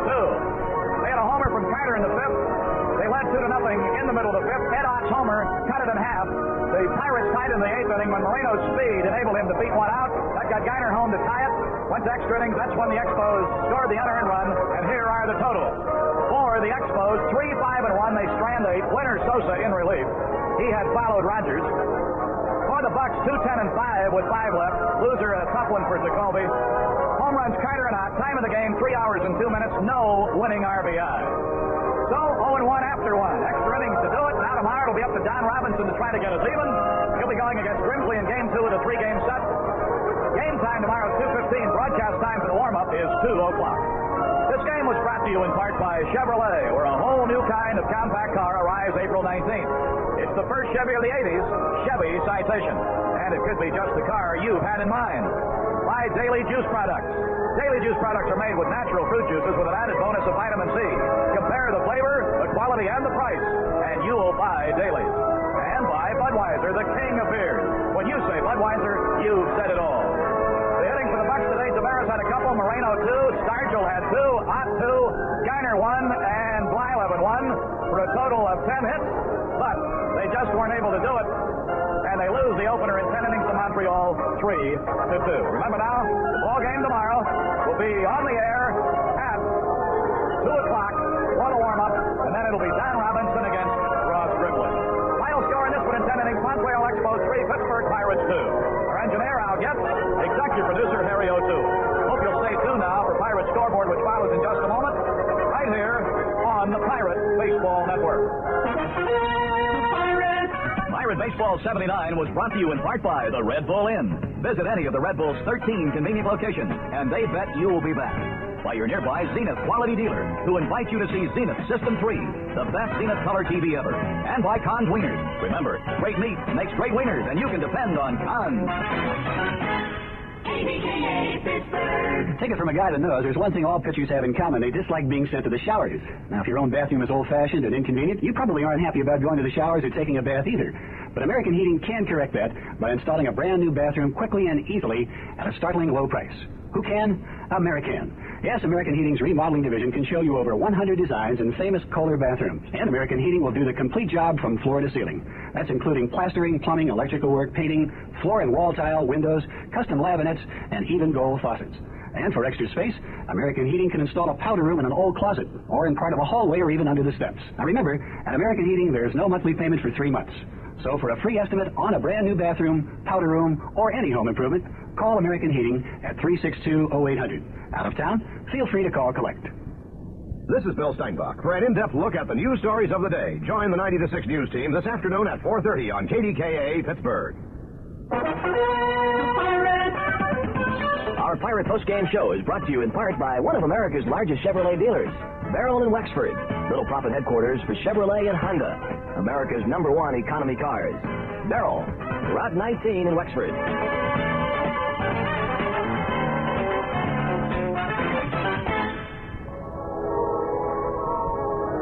Once again, from Three Rivers Stadium, Lanny for Terry with you for our Pirate Post-Game Show. Opening day, 1979. A lot of excitement. Ball game went into extra innings. And then as the game came to a close, Montreal picked up an unearned run in the 10th inning. The Expos won it 3-2. A couple of home runs. Gary Carter had one for Montreal. And Ed Ott had a home run for the Bucks. And Ed Ott is with us on the post-game show. The Pirate catcher had 2 hits. Solo home run in the 5th inning and then a single in the 7th. Ed, first of all, we were asking up here in the booth a little bit about Bert Blyleven. Looked like he was pitching well. How did he look out there? Well, Bert was throwing the ball very well. He made a lot of great pitches when he had to make them. In one inning, they got 2 runs off of him, and he got the ball up the whole inning. Gary Carter hit a fastball that was up a little bit, and then they got a couple base hits off the balls that was up. But all except that one inning, he threw a great ball game. I thought after Stennett made the fine plays in the 5th, Ed, that we might escape with just 1 run. What about the pitch to Dawson that he got the base hit on? Well, Bert got the ball up again. I wanted the ball tight inside. He threw it about down the middle of the plate, and he got the base hit. Ed, what was it like playing out there in the sunshine today? Well, sunshine, that was about it. It was very cold. The wind was blowing, and the papers on the field had a lot to do with it because it disturbed your vision as far as watching the pitcher and trying to pick up the ball. It bothered you a little bit. But it was chilly, but like everything else, both teams had to play in it. Players complain about any stings in hitting balls today? No, they didn't complain about any stings. It was more or less like when they got the ball, the throws and everything as far as the infielders, because their hands got too cold. They had a rough time feeling the ball. Ed, your home run off Steve Rogers came on an 0-1 pitch. Right. Steve made just a little bit of mistake with the changeup and got the ball up a little bit, and I got it up in that wind and carried over the fence for me. At this point, a couple of hits today. Are you pleased with where you are at the start of the season? Yes, I'm very pleased. I feel very comfortable the last 2 times up. The first time up, I was just a little bit tense, and I overswung a couple times and popped the ball up. But the last couple times up, I felt very good, and behind the plate, I felt very good. Okay. Ed, thanks for your incisive comments, and appreciate you being on the show with us. Manny, thank you very much. Ed Ott, our guest on the post-game show, and we'll have more from Three Rivers Stadium. Tell you a little bit about today's ball game, and we'll check other scores down the scoreboard right after this timeout. It's so wonderful even to know there's a friend when you need one. Like a Brandy Custom Services, there's someone to depend on. Brandy Custom Services. They clean draperies, they clean carpeting, they clean furniture, they clean everything. And when they're finished, it all looks like it hasn't looked in years. You'll notice the difference right away. That's how good they are. So if that furniture of yours needs that expert touch, if those draperies look like there's no hope, and if that carpeting is really dull, Brandy Custom Services can change it all. 682-5384. You won't believe it. What a job they do. Brandy Custom Services. For your carpets, drapes, and furniture, they're a full service you can trust. It's Brandy Custom Services. They're a friend you can depend on. One other game this afternoon in Major League Baseball, and it's in the American League. The Chicago White Sox got 2 runs in the top of the second against Jim Palmer and the Baltimore Orioles to take a 2-0 lead. The Orioles came back with 3 in the bottom of the second against Chicago starter Ken Krevick, and Baltimore's added 1 more in the bottom of the 5th. So it's now the Orioles 4 and the White Sox 2 after 5 innings of play. The other game scheduled for this afternoon, Texas at Detroit, canceled due to inclement weather, so still unable to get the American League season underway in Detroit. Tonight in the American League, Minnesota's at Oakland, Dave Goltz against Rick Langford. California will be at Seattle, Nolan Ryan, 10-13 last year. Jim Ferdowsi's ball club against Seattle, and their starting pitcher McLaughlin. National League tonight, the San Francisco Giants will take on the Cincinnati Reds in Game 2 of their series. The Giants beat the Reds, you recall, on Wednesday in the National League opener. Don Montefiusco going for the Giants in the game tonight, and Tom Hume, 8-11 last year for the Reds, pitching tonight for Cincinnati. Philadelphia will be at St. Louis as the Eastern Division champion Phils open against the Cardinals in Busch Stadium. Steve Carlton, 16-13 last year against John Denny, 14-11 of a season ago. The Atlanta Braves will open in Houston. James Rodney Richard, an 18-game winner, will pitch for the Astros against the visiting Atlanta Braves. Phil Niekro, a 19-game winner last year, will go for the Braves. And San Diego will be in Los Angeles. Randy Jones against Don Sutton. Jones 13-14 last year. Don Sutton 15-11. So that's how things look on the scoreboard this day. Here this afternoon at Three Rivers Stadium, opening day, the Expos scored a run in the 10th inning to beat the Bucks 3-2. We'll check the totals right after this message. You know, it's not too soon to start thinking about swimming pools, above ground or in ground. At Valley Pools in North Versailles, the pool professionals can help you with everything from above ground pools to fiberglass in-ground pool kits. If the price of gasoline goes up, a pool could be the answer to all your family's recreational needs this summer. There's a huge preseason sale going on now on Coleco above ground pools. Or install your own pool with the latest fiberglass in-ground pool kit. They're the pool professionals, and to prove it, they've taken water chemistry courses to know everything about the water in your pool. Just bring the Valley Pool specialist a sample of your dirty water, and they'll test it with their free computerized water analysis service. Learn about the BioGuard 3-step program, so you never have pool water problems again. Get out to see the Valley Pool's 5 display pools at preseason sale prices. Call 824-3030. Valley Pools, Route 30 in North Versailles. 824-3030. Ballgame this afternoon, Bert Blyleven and Steve Rogers were battling head-to-head, and the Expos got on the board first. The Expos had only one hit through the first 4 innings against Blyleven, but then Gary Carter led off the top of the 5th with a solo home run over the wall in left field. Carter jumping on a Blyleven 2-1 pitch. Larry Parrish then singled, and after Spire and Rogers were retired on fine defensive plays by Ronnie Stennett, Andre Dawson delivered with a 2-out single to left field. The Dawson single driving home Parrish and giving Montreal a 2-0 lead. Bottom of the 5th inning, Ed Ott got the Pirates on the board, 0-1 pitch. The Otter hit the home run to right center field and brought us back to within 1. And then in the bottom of the 8th inning, against Steve Rogers, Phil Garner led off with a double, moved to third, and Mike Eastler hit a ground ball to the right side. And then Omar Moreno beat out an infield single, a high bouncing ball up the middle. Spire went up behind the second base bag, but his throw to first was not in time to get the antelope. And the RBI single for Omar Moreno tied the game at 2-2. Then Montreal, in the 10th inning against reliever Kent Jacoby, Andre Dawson reached on a hit batsman. He went to second base when Stargell was unable to handle the Jacoby throw, and the error was charged on Stargell. But then after Jacoby got Scott to strike out and Cromartie to bounce out, Ellis Valentine hit a ground ball. Dale Berra had trouble with it. The error was charged on the Pirate third baseman. Dawson scored, and that proved to be the winning run for Montreal. The Expos winning it by a score of 3-2. Frank Tavares had a couple of hits for the Pirates today. He was 2 for 3. Omar Moreno was 2 for 3 with a run batted in. He drove in that second run. Willie Stargell had 2 hits. Ed Ott, who was our guest on the postgame show, he had a couple of hits, including a home run and a single. Phil Garner had a double and a run scored today. So that's how the Pirates looked offensively. Bert Blyleven, the starter, worked 7 innings, gave up 2 runs. Enrique Romo worked 1 inning and did not give up a run. Jacoby worked 2 innings. The run that Teague gave up was unearned. 3-2, Montreal over the Bucks. And that's the final score in the ballgame this afternoon. Looking at the score sheet, that about takes care of most of the notes here this afternoon. Comment also that the umpire situation, the umpires today, Dave Pallone, who was the home plate umpire, been in the International League last couple of years, recently signed to a National League contract, and a couple of other guys, one guy from Rhode Island, 2 people from the Pittsburgh area, working in place of the National League umpires who are still out.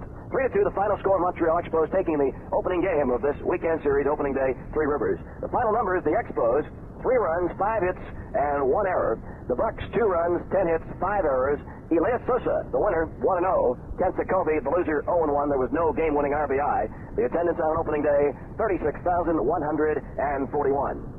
Some of our post-game Pirates receive a $25 gift certificate from Chatham Sports Center, Pittsburgh's department store of sports. And it's nice to have the folks from Chatham back with us, Gene Neufeld and company. And our thanks to Ed Ott for being with us today. Our thanks to Steve Greenberg for his assistance.